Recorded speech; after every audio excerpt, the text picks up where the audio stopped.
Pregnancy టైంలో eclipse వచ్చినప్పుడు బయటికి వెళ్ళొద్దు, బయటికి వెళ్తే పిల్లలు హ్యాండిక్యాప్గా పుడతారని చెప్పేసి అంటుంటారు కదా. ఎక్లిప్స్ ఉన్నప్పుడు అవి రేస్ చాలా స్ట్రాంగ్ ఉంటాయి. It might cause menstrual cycle time మూల కూర్చోబెడతారు. Is that blood impure? Already emotionally చాలా అంటే చాలా వీక్ అయిపోయి ఉంటారు ఈ టైంలో. సో మీరు వెళ్ళి ఆ టైంలో వాళ్ళతో గొడవ పడితే అలా చేస్తే they will go in to depression.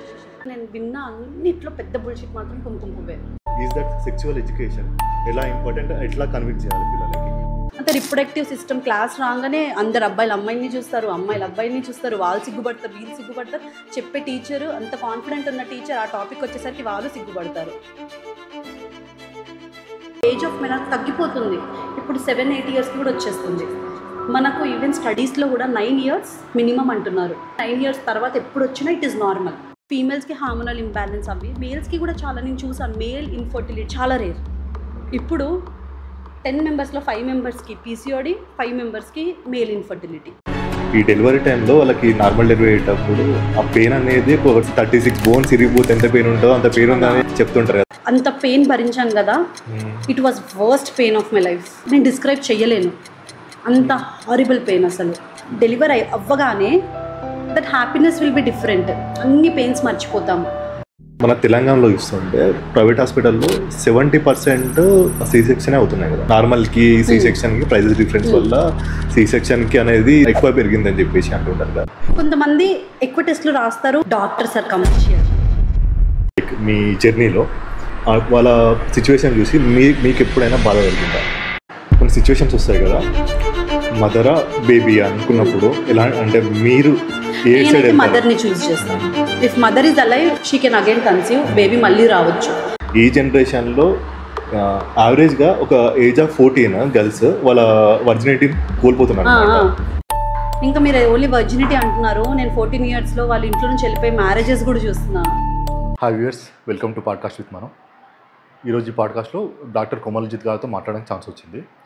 She is obstetrician and gynaecologist. Obstetrician అన్నప్పుడు ఏం మాట్లాడితే ఎలా కన్వే అవుతుంది, వల్గర్గా ఏమైనా వెళ్తుందా అని చెప్పేసి స్టార్టింగ్లో ఒక భయం ఉండే. డాక్టర్ కోమల్జిత్ గారితో మాట్లాడినప్పుడు ఆ ఫియర్ అనేది మొత్తం వెళ్ళిపోయింది.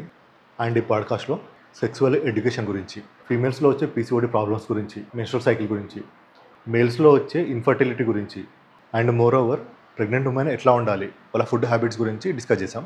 చిన్నప్పటి నుంచి అందరింట్లలో ఈ టాపిక్ వచ్చినప్పుడు దాన్ని స్కిప్ చేస్తూ ఉంటారు. దానివల్ల దాన్ని ఒక బూతులాగా చూస్తుంటారు అనమాట. కొంతమంది పిల్లలకి ఇప్పటికీ కూడా what is good touch, what is bad touch అని తెలియకుండానే పోతుంది. అదే పేరెంట్స్ పిల్లలతో what is good and bad, opposite జెండర్తో ఎట్లా బిహేవ్ చేయాలి, సొసైటీలో ఎట్లా బతకాలి, ఇవి నేర్పిస్తే 90% టైమ్స్ తగ్గిపోతాయి. So parents better to talk with your childrens, teach good things and save their life. ఈ పాడ్కాస్ట్ ఫుల్ ఇంట్రెస్టింగ్గా ఉంటుంది. సో వీడియో ఎండ్ వరకు చూడండి అండ్ మాకు సపోర్ట్ చేయండి. Hi ma'am.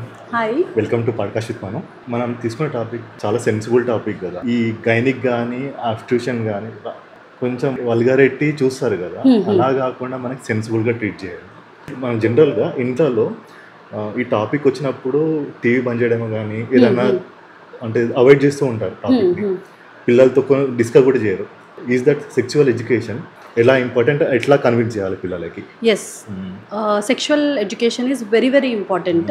ఒకప్పుడు వేరే అంటే ఆడోళ్ళంతా ఇంట్లో ఉండి జస్ట్ 10th వరకు చదివేసి వాళ్ళ పెళ్ళిళ్ళు చేసేసి మొత్తం ఏదో ఒక ఇంటికి వెళ్ళిపోవడం అలా అయ్యేది. కానీ ఇప్పుడు మనము చూస్తే అబ్బాయిలు ఎంత జాబ్ చేస్తున్నారు, ఎంత మంచి పొజిషన్, ఎంత ఇండిపెండెంట్గా ఉన్నారు, అమ్మాయిలు కూడా అలాగే ఉన్నారు. సో ఇప్పుడు మనం ఏంటంటే ఎవ్రీ వన్ ఈజ్ లైక్ మా అమ్మాయి బాగా చదువుకోవాలని స్కూల్స్లో వేయడము, ఫర్దర్ హాస్టల్స్లో పెట్టి చదివించడము అన్నీ చేస్తున్నారు. ఒకవేళ మనము మంచి సెక్షువల్ ఎడ్యుకేషన్ ఇవ్వలేదు అనుకోండి, అప్పుడు వాళ్ళకి ఎక్కడి నుంచి తెలుసుకోవాలో తెలీదు. సో లైక్ అన్వాంటెడ్ ప్రెగ్నెన్సీస్ రావడం because of lack of knowledge. అలాంటి ప్రెగ్నెన్సీస్ వచ్చినప్పుడు ఎక్కడికి వెళ్ళాలి, ఏం చేయాలని అర్థం కాకుండా అబార్ట్ చేయడానికి కొంతమంది లైఫ్స్ కూడా వెళ్తారు, లైక్ కొంతమంది చనిపోతారు. ఫర్ ఎగ్జాంపుల్ రీసెంట్లీ నా దగ్గర ఒక పేషెంట్ వచ్చారు. తను అన్మ్యారీడ్, ఇక్కడే దగ్గరలో ఉన్న ఒక కాలేజ్ నుంచి వచ్చింది. తను ఎలా అంటే తను తెలియకుండా కిట్ వేసేసుకుంది. డాక్టర్ నా దగ్గరికి రాలేదు, ఎవరి దగ్గరికి వెళ్ళలేదు, మెడికల్ షాప్కి వెళ్ళింది. మెడికల్ షాప్కి వెళ్ళేసి నాకు ఇవ్వండి సార్, ఇట్లా నేను ప్రెగ్నెన్సీ ఉంది, నాకు ఇవ్వండి ఏమన్నా టాబ్లెట్ అంటే వాళ్ళు కిట్ ఇచ్చేశారు. ఆ కిట్ ఇవ్వడం వల్ల ఏమైందంటే అన్ఫార్చునేట్లీ ఆ అమ్మాయికి ట్యూబ్లో ప్రెగ్నెన్సీ వచ్చింది. అంటే గర్భసంచి కాకుండా ఎక్టోపిక్ అంటారు దాన్ని. ట్యూబ్లో ప్రెగ్నెన్సీ రావడం వల్ల తను మొత్తం అది రప్చర్ అయిపోయి బ్లాస్ట్ అయిపోయి ఫుల్ బ్లడ్ లాస్ అయ్యి తన ఎట్లా అంటే బీపీ 90-60, ఇంకా దానికంటే తక్కువ అంటే మొత్తం హైపోటెన్షన్, బీపీ పడిపోవడము, పల్స్ రేట్ పెరగడము, మొత్తం ఆల్మోస్ట్ అన్కాన్షియస్ స్టేజ్లో వచ్చి రాగానే ఇమీడియట్లీ మేము లాప్రోస్కోపీ చేసి దాన్ని క్లియర్ చేసి మొత్తం చేసాము. We could save her. But every one is not that lucky. So ఒకవేళ తనకి ఇట్లా సెక్స్ ఎడ్యుకేషన్ స్కూల్లో ఇవ్వడము, లేదంటే పేరెంట్స్ చెప్పున్నా, సిబ్లింగ్స్ చెప్పుంటుంటే మేబీ తను ఆ ఎంటీపీ డైరెక్ట్లీ తీసుకునే ముందు ఒకసారి ఆలోచించేదేమో. తను ఏం చిన్న అమ్మాయి కూడా కాదు, షీ వాస్ 24 years. అంటే 24 years వచ్చాక కూడా మనము పిల్స్ తీసుకునే ముందు ఒక్కసారి స్కాన్ చేయించుకోవాలి, డాక్టర్ని కన్సల్ట్ చేయాలి అని ఒక మినిమం సెన్స్ కూడా లేకుండా పెరుగుతున్నారు ఇప్పుడు. అంటే జనరేషన్ అంతా ఫాస్ట్ ఫార్వర్డ్ అయిపోయింది. ఐ డోంట్ నో ఇదెందుకు లాగ్ ఉండిపోతుందో అర్థం అవ్వట్లేదు. ఇప్పుడు మనము US, UK అలాంటి ప్లేసెస్లో చూస్తే అక్కడ ఎడ్యుకేషన్ సపరేట్గా సెక్స్ ఎడ్యుకేషన్ అని చెప్పి separate classes, good touch, bad touches అవన్నీ ఉంటాయి. ఇవన్నీ దాంట్లోనే వస్తాయి. గుడ్ టచ్, బ్యాడ్ టచ్ తెలియదు. చిన్న చిన్న అమ్మాయిలు అబ్యూస్తో వస్తారు. వాళ్ళకి అబ్యూస్ అవుతుందన్న నాలెడ్జ్ కూడా ఉండదు. అలాంటి సిచ్యువేషన్లో ఉన్నాం మనం ప్రస్తుతానికి. అంటే దీనికి ఒకటే సొల్యూషన్, ఐదర్ పేరెంట్స్ టీచ్ చేయాలి. పేరెంట్స్ కూడా అందరు ఎడ్యుకేటెడ్ ఉంటున్నారు ఇప్పుడు.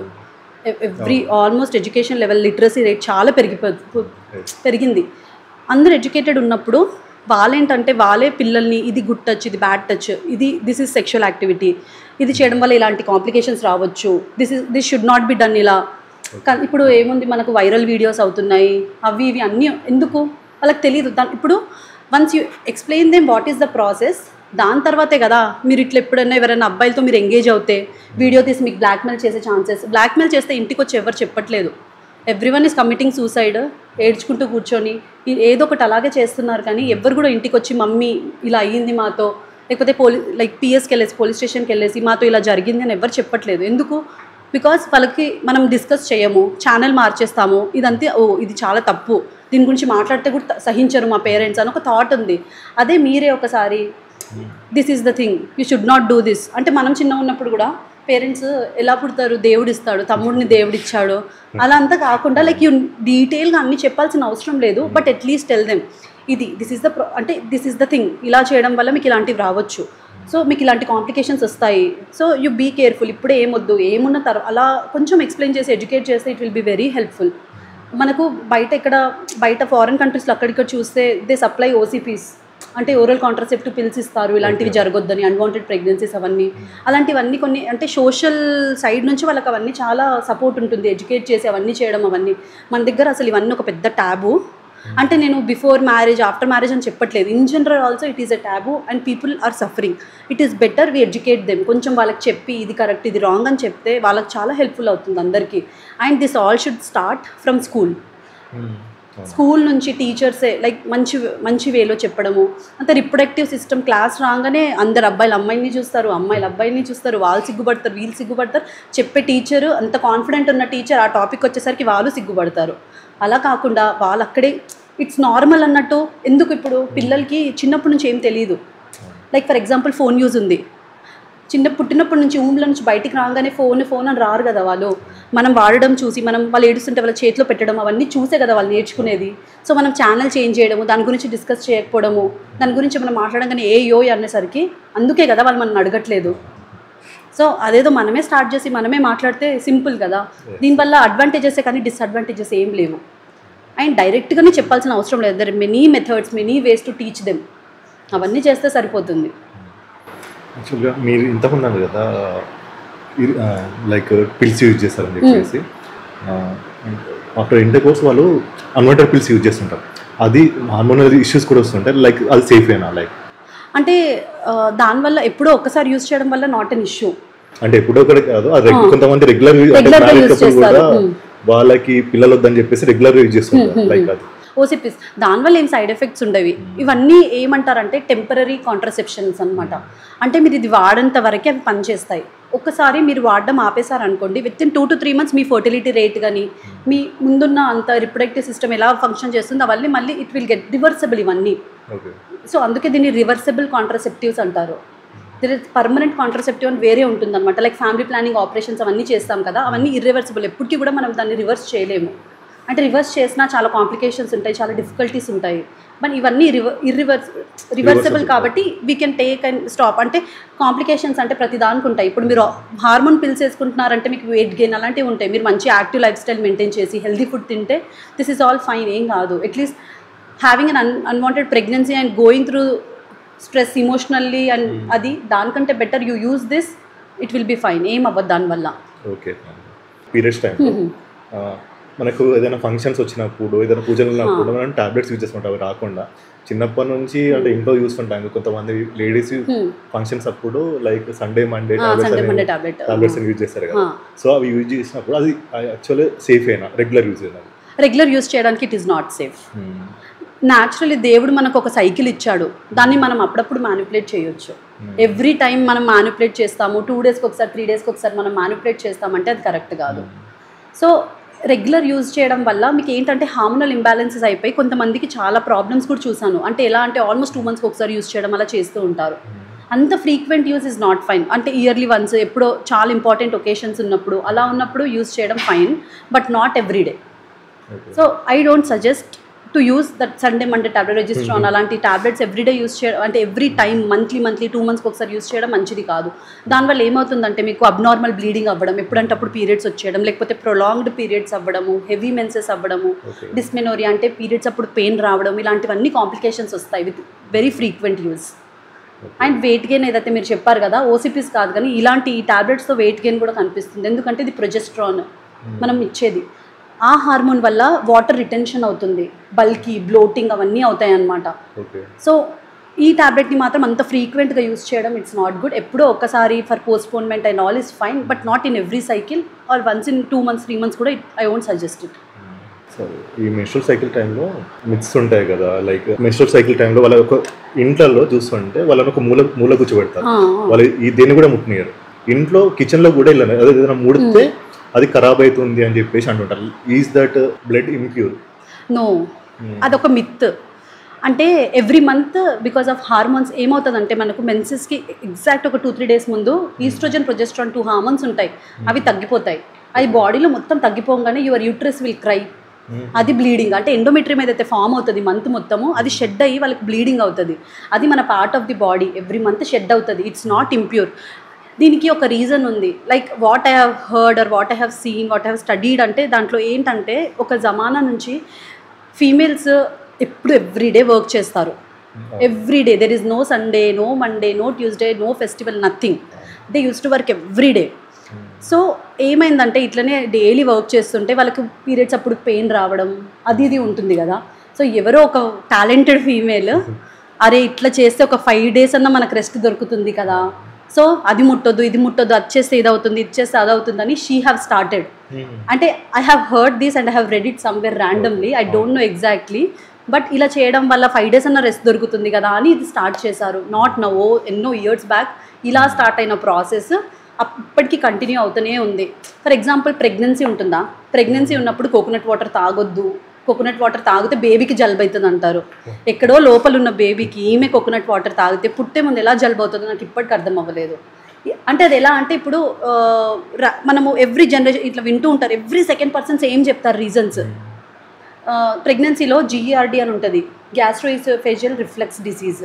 అంటే అన్ని స్పింక్టర్స్ లూజ్ అయిపోవడం వల్ల అసిడిక్ రిఫ్లక్స్ ఊకే వస్తూ ఉండి చెస్ట్ బర్న్ అవుతుంది. So when I was pregnant also నాకు చాలా బర్నింగ్ ఉండేది, బికాస్ నేను I use to work all 9 months work చేశాను. ప్లస్ నేను ఏంటంటే ఫుల్ ఎప్పుడు యాక్టివ్ ఉండి అలా చేసేదాన్ని. సో నాకు కొంచెం స్లీప్ సరిగ్గా లేకుండా టైంకి ఫుడ్ లేకపోవడం వల్ల నాకు చాలా GERD వచ్చి గ్యాస్ట్రైటిస్ అయ్యేది. నాకు తెలిసిన వాళ్ళు ప్రతి ఒక్కరు, every one, my mother side, my in-laws side, the people who use to work, every one use to tell, even sisters కూడా, మేడం మీ బేబీకి హెయిర్ చాలా బాగుంటాయి, చాలా బాగా వస్తాయి, అందుకే మీకు బర్న్ అవుతుందని. నేను ఓకే అనుకున్నాను. నా బేబీకి అసలు హెయిరే లేదు, గుండు మొత్తం పుట్టాక. సో ఇట్స్ ఆల్ మిత్స్ అనమాట, అంతే. అవి జస్ట్ ఇంప్యూర్ బ్లడ్ ఉండడం అని ఇవన్నీ మిత్స్. అసలు ఏంటంటే ఒక మాట మనం ఒకరికి చెప్తాం కదా, చెప్తే రాంగ్ అన్న విషయమే ఫుల్ స్ప్రెడ్ అయిపోయి మొత్తం వచ్చేస్తుంది. ఇప్పుడు నేను ఇది కాదు ఇది మిత్ అని చెప్పి ఎవరైనా వీడియో తీసుకెళ్ళి వాళ్ళ పేరెంట్స్కి చూపెడితే డాక్టర్లు ఏంది అలాగే మాట్లాడతారు, నువ్వు వెళ్ళి కూర్చో పక్కన అంటారు. I guarantee 100%. ఎవరు ఇప్పుడు చెప్పినా నమ్మరు, వినరు. నేను నా పేషెంట్స్కి చెప్తూనే ఉంటాను, తినాలి, కోకోనట్ వాటర్ తీసుకోండి, సమ్మర్ కదా వాటర్ తగ్గిపోతుంది, అంటే ఉమ్ము నీరు తగ్గుతుంది, కంపల్సరీ కోకోనట్ వాటర్ తాగాలి మీరు, ఇట్ లైక్ విటమిన్ అంటే పొటాషియం ఎక్కువ ఉంటుంది, అంత హైడ్రేట్ అవుతారు, మంచిది కోకోనట్ వాటర్ తాగండి అంటే కూడా నో, ఇంట్లో పెద్దవాళ్ళు ఇవ్వరు. అలా ఇలాంటివి చాలా మిత్స్ ఉన్నాయి అసలు. ఈవెన్ బనానా తినొద్దు, అదే పైనాపిల్ తినొద్దు. Pineapple and papaya have got some reason. దాంట్లో కొన్ని ఎంజైమ్స్ ఉంటాయి, అంటే రైప్ అంటే అన్రైప్ ఉంటుంది కదా, పచ్చి పపాయ. పపాయ అంటే పచ్చి పపాయ యూజ్ చేస్తేనేమో అబార్షన్స్ అవుతాయి. బట్ ఇది పండు పపాయ అంటే పండు పపాయ తినొచ్చు, but we won't suggest much. ఎందుకంటే దట్ ఇప్పుడు మొత్తము అన్రైప్ ఫ్రూట్స్ ఏవైతే ఉంటున్నాయి అంతా మనం కెమికల్స్ వేసి రైప్ చేస్తున్నాము. అవి న్యాచురల్గా రైప్ అనేవి వేరే, ఇవి వేరే. So now till date also నేను సజెస్ట్ చేయను. పపాయ పైనాపిల్ అయితే పక్కన పెట్టేయమంటాను. దాంట్లో ఎంజైమ్స్ ఉంటాయి, స్టడీస్ చేశారనమాట. ఆ స్టడీస్లో మనకు అవి తిన్న వాళ్ళకి అబార్షన్స్ అవ్వడం, అబ్నార్మల్ బ్లీడింగ్ అవ్వడం, అబార్షన్స్లా బ్లీడింగ్ అవ్వడం అవన్నీ చూసింది ఉంది. సో అందుకే సైంటిఫిక్ రీజన్స్ ఉన్నాయి కాబట్టి వద్దని చెప్తారు. కానీ బనానాకు అలాంటిది ఏం లేదు. Banana rich source, weight gain అవుతుంది బేబీ గ్రోత్ మంచిగా ఉంటుంది, మంచిగా ప్రోటీన్స్, కార్బోహైడ్రేట్స్ ఉంటాయి దాంట్లో, అవన్నీ ఉంటాయి. But people won't listen. So papaya, pineapple వీటన్నిటిలో దెర్ ఆర్ ఫ్యూ ఎంజైమ్స్, అవి అబార్ట్ చేస్తాయి అని సైంటిఫిక్ స్టడీస్ ఉన్నాయి. అంటే మనకు ఇప్పుడు ఏమున్నా మాకు థీసిస్ అని ఉంటుందన్నమాట. అంటే అందరికి ఉంటుంది థీసిస్, ఈవెన్ బీటెక్ వాళ్ళు చేస్తారు, ఎవ్రీ1 డస్ థీసిస్. మాకు ఎలా ఉంటుందంటే ఎవ్రీ పీజీ స్టూడెంట్ మేము ఒక స్టడీ తీసుకుంటాము, or every medical colleges, research centres ఉంటాయి కదా, we take few studies. For example 100 members పెడతాము. 100 మెంబర్స్ పపాయ పైనాపిల్ తింటారు, 100 తినరు, ఆల్ ఆర్ ప్రెగ్నెంట్. ఈ 100లో 50 మెంబర్స్కి బ్లీడింగ్స్ చూసాము, అలా సైంటిఫిక్ స్టడీస్ ఉంటాయి, ప్రూఫ్స్. దాన్ని బట్టే మేము ఇది కరెక్ట్, ఇది రాంగ్ అని చెప్తాము. Without any proof even we won't agree, దేనికి కూడా అగ్రీ కాము. ఎందుకంటే మేము అలా ట్యూన్ అయిపోయి ఉన్నాము. ఫర్ ఎగ్జాంపుల్ ఇప్పుడు మేము రౌండ్స్ జనరల్లీ మేము చదువుకునే టైంలో రౌండ్స్ ఉంటాయి కదా, పేషెంట్ చేసేటప్పుడు మా సీనియర్స్ ఎవరైతే ఉంటారు కదా, మేము ఏమైనా పిచ్చిగా మాట్లాడేస్తే, ఎక్కడ ఏ స్టడీలో చూసావు, ఎలా తెలుసు నీకు, ప్రూఫ్ ఏంటి, ఇలా అడుగుతారు. అప్పుడు మాకు వాళ్ళు అలా అడుగుతుంటే అంటే ఏంటి వీళ్ళు ఏం చెప్పినా రాంగ్, వీళ్ళకి ప్రూఫ్సే కావాలా అనిపించేది. కానీ ఇప్పుడు ఓపీడీలో కూర్చొని నేను ఇంతమంది పేషెంట్స్ని చూస్తుంటే నాకు అర్థమవుతుంది ప్రూఫ్ ఈజ్ వెరీ ఇంపార్టెంట్. అది లేకపోతే వాళ్ళ క్వశ్చన్స్కి ఆన్సర్స్ ఇవ్వలేము. చాలామంది వచ్చి అడుగుతూ ఉంటారు, మేడం ఇది కరెక్టా ఇది రాంగా అని. నాకు ఫస్ట్ తెలియాలి. నాకు తెలియాలి అంటే నేను బ్లైండ్గా ఇది కరెక్ట్ ఇది రాంగ్ చెప్పలేను. So we have proofs. ఇలాంటి ప్రూఫ్లో ఉన్న వాళ్ళలో మెన్స్ట్రల్ బ్లడ్ ఇంప్యూర్ అని, తర్వాత బనానా తినొద్దు, వాటర్ అది ఏమంటారు కోకోనట్ వాటర్ తాగొద్దు, ఇవి మాత్రం ఎక్కడా లేవు. ఇవన్నీ మంచివని ఇచ్చారు కానీ బ్యాడ్ అని మాత్రం ఎక్కడ ఇవ్వలేదు. ఓకే, ఫుడ్ ఇంటేక్ విషయంకి వస్తే ప్రెగ్నెన్సీ టైంలో కుంకుమ పువ్వు యూజ్ చేస్తే పిల్లలు తెల్లగొడతారంటారు కదా, అంటే అది నిజమేనా? అంటే ఆ కుంకుమ పువ్వు యూజ్ చేసినా కానీ కొంతమంది పిల్లలు బ్లాక్గానే పుడుతుంటారు. అంటే మన ఇండియాలో కలర్ జడ్జిమెంట్ అది జనరల్ అయిపోయింది. సో అంటే అట్లా నిజమేనా అది? అసలు అట్లయితే ఇండియాలో ఆల్మోస్ట్ 90% పీపుల్ పక్కా కుంకుమ పాలు తాగిపిస్తారు. 90% fair skin tone, fair colours ఉండాలి. అలా అయితే నేను చూడలేదు ఇప్పటి వరకు. మనకు అందరికీ డస్కీ యావరేజ్ స్కిన్ కలరే ఉంది. ఇప్పుడు అంతా తీసుకోకపోతే వైట్గా పుట్టారా మరి? It's all genetics. అసలు ఇది మాత్రం నేను విన్న అన్నిట్లో పెద్ద బుల్షిట్ మాత్రం కుంకుమ పువ్వే. సాఫ్రాన్ తినడం వల్ల మనకు వేరే బెనిఫిట్స్ ఉంటాయి, హెల్త్ బెనిఫిట్స్ ఉన్నాయి, కానీ colour has nothing to do with saffron. అలా అంటే మొత్తం ఇంకా అందరు ఫేర్గా పుడతారు. ఇక అదే కుంకుమ యూజ్ చేస్తే లేకపోతే ఓన్లీ వెజ్ తింటేనే తెల్లగా పుడతారు అనే ఒక అంటే మాట్లాడుతుంటారు. This is new.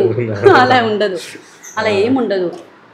అంటే ఇప్పుడు there are few communities non veg తింటారు, like almost every day they eat non veg. But I have seen వాళ్ళు ఎంత క్యూట్ అండ్ ఎంత ఫేర్ బేబీస్ ఉంటారు. అలా ఉండదు. అంటే వెజ్ నాన్ వెజ్కి బేబీ కలర్కి సంబంధం లేదు, కుంకుమ పువ్వుకి సాఫ్రాన్కి బేబీ కలర్కి సంబంధం లేదు. Only genetics, mother father colour genes, or మీ వాళ్ళ గ్రాండ్ పేరెంట్స్ జీన్స్, లేకపోతే వాళ్ళ సిబ్లింగ్స్ అలాంటి జీన్స్ ఉంటాయి అంతేగాని ఫుడ్ ఇంటేక్ బేబీ కలర్కి అసలు ఏం దెర్ ఇస్ నో లింక్.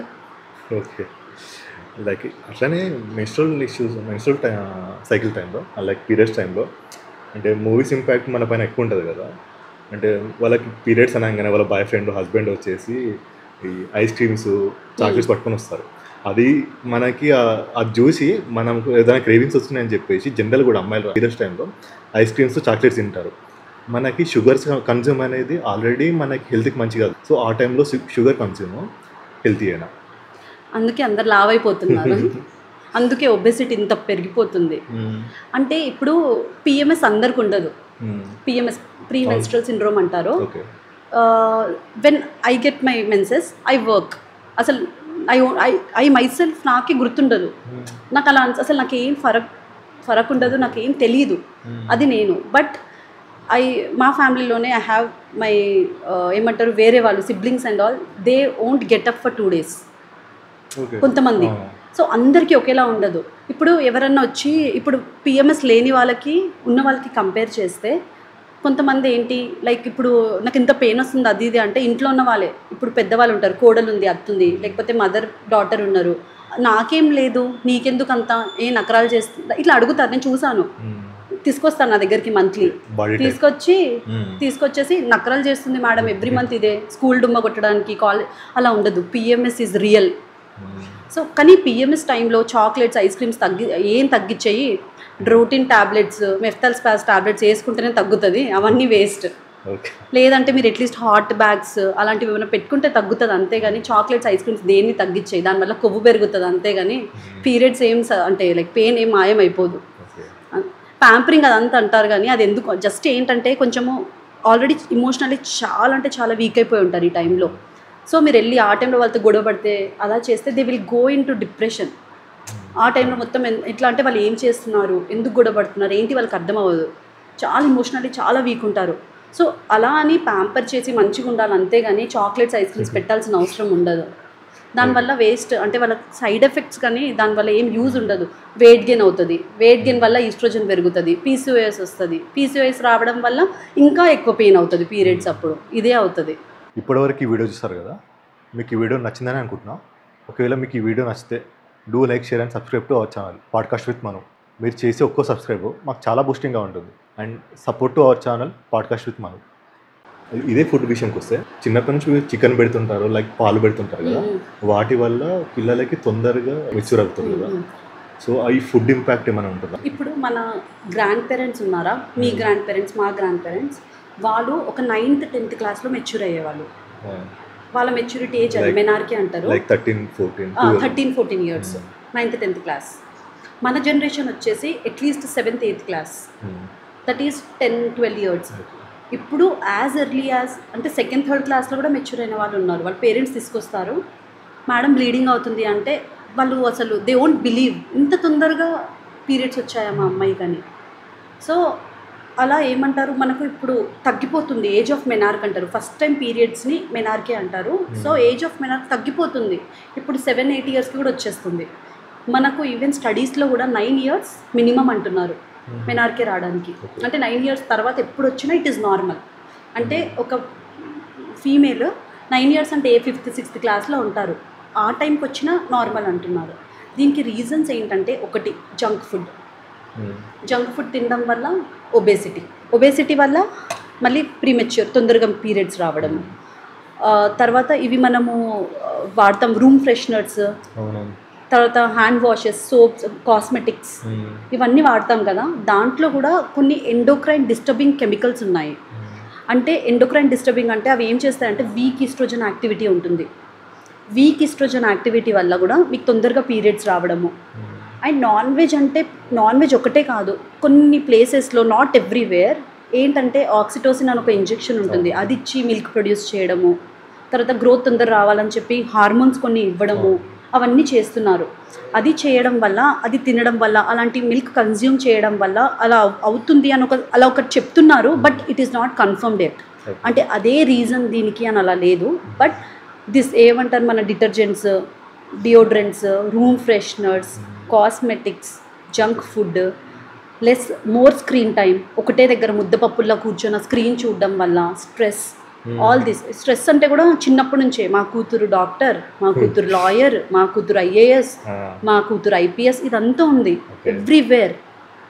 చిన్నప్పుడు కూడా వచ్చి ముందు ఏమని వస్తుండే, స్టమక్ పెయిన్ వస్తుంది పాపం ఏమైందో చూడండి డాక్టర్ అని. ఇప్పుడు పేరెంట్స్ తీసుకొచ్చి మేడం స్టమక్ పెయిన్ వస్తుంది, స్కూల్ వెళ్ళకపోవడానికి వాళ్ళు నాటకాలు చేస్తున్నారేమో, నిజంగా ఉందా లేదో చూడండి అని అడుగుతారు. సో స్కూల్ వాళ్ళకి అంత ప్రయారిటీ ఈవెన్ ఫర్ మదర్స్, అంటే అకాడమికల్లీ చాలా కరెక్ట్ ఉండాలి అలా. ఆ స్ట్రెస్ కూడా వీటన్నిటి వల్ల మనకు మెనార్కే తగ్గిపోయింది అంతే. అండ్ కొన్నిసార్లు కాన్స్టిట్యూషనల్, అంటే మీ మదర్ తొందరగా మెచ్యూర్ అయితే బేబీస్ తొందరగా మెచ్యూర్ అవుతారు, మీ గ్రాండ్ మదర్ తొందరగా మెచ్యూర్ అయినా మీరు తొందరగా మెచ్యూర్ అవుతారు. అది కూడా జెనెటిక్స్ ఒకటి ఉంటుంది. కానీ అదర్ దెన్ జెనెటిక్స్ ఇవన్నీ రీజన్స్. కానీ అందరికీ తెలియంది ఏంటంటే మనకు మెనార్క్ వచ్చే ముందు 3 ఉంటాయి. ఒకటి టెలార్క్, ప్యూబార్క్, మెనార్క్. టెలార్క్ అంటే బ్రెస్ట్ డెవలప్మెంట్, ప్యూబార్క్ అంటే pubic hair, axillary hair development, menarche అంటే పీరియడ్స్. సో మనకు ప్యూబార్క్ అంటే టెలార్క్ ఏదైతే ఉంటుంది అది ఫస్ట్ చేంజ్. అది వచ్చినప్పుడు if you will go to doctor, నిజంగా మీకు పీరియడ్స్ వచ్చేస్తాయి ఇంకా 2 yearsలో తెలుసిపోతుంది. అలాంటిది ఏమన్నా ఉంటే at least they will try to postpone your periods which is possible. ఎందుకంటే టైంకి ముందు చిన్న ఏజెస్లో పీరియడ్ రావడం వల్ల ఆసిఫికేషన్, బోన్స్ ఉంటాయి కదా, బోన్స్ ఆసిఫై అవుతాయి, అంటే గ్రోత్ స్టాప్ అయిపోతుంది. దానివల్ల ఎవరైతే తొందరగా పీరియడ్స్ వస్తాయి, పొట్టిగా ఉండడము, హైట్ అదవ్వడము, ఆస్టియోపోరోసిస్ అంటే లైక్ కాల్షియం డెఫిషియన్సీ ఉండడము, అలాంటి ఇష్యూస్ వస్తాయి. అండ్ చిన్న పిల్లలకి పీరియడ్స్ వస్తే ఇమాజిన్, వాళ్ళకి ఏమీ తెలియదు, దే కాంట్ చేంజ్, వాళ్ళకి ఇన్ఫెక్షన్స్ రావడం అలాంటి ఇష్యూస్ కూడా వస్తాయి. సో మీకు ఒకవేళ మీ పిల్లల్లో if you find breast development or pubic hair development అలాంటివి ఏమైనా ఉంటే just go and consult your gynaecologist and please counsel your children. మీ పిల్లలకి కౌన్సిల్ చేయండి, మీకు ఎప్పుడన్నా ఇలా పీరియడ్స్ రావచ్చు, అలా ఏమైనా వస్తే భయపడొద్దు, వచ్చి మాకు చెప్పండి.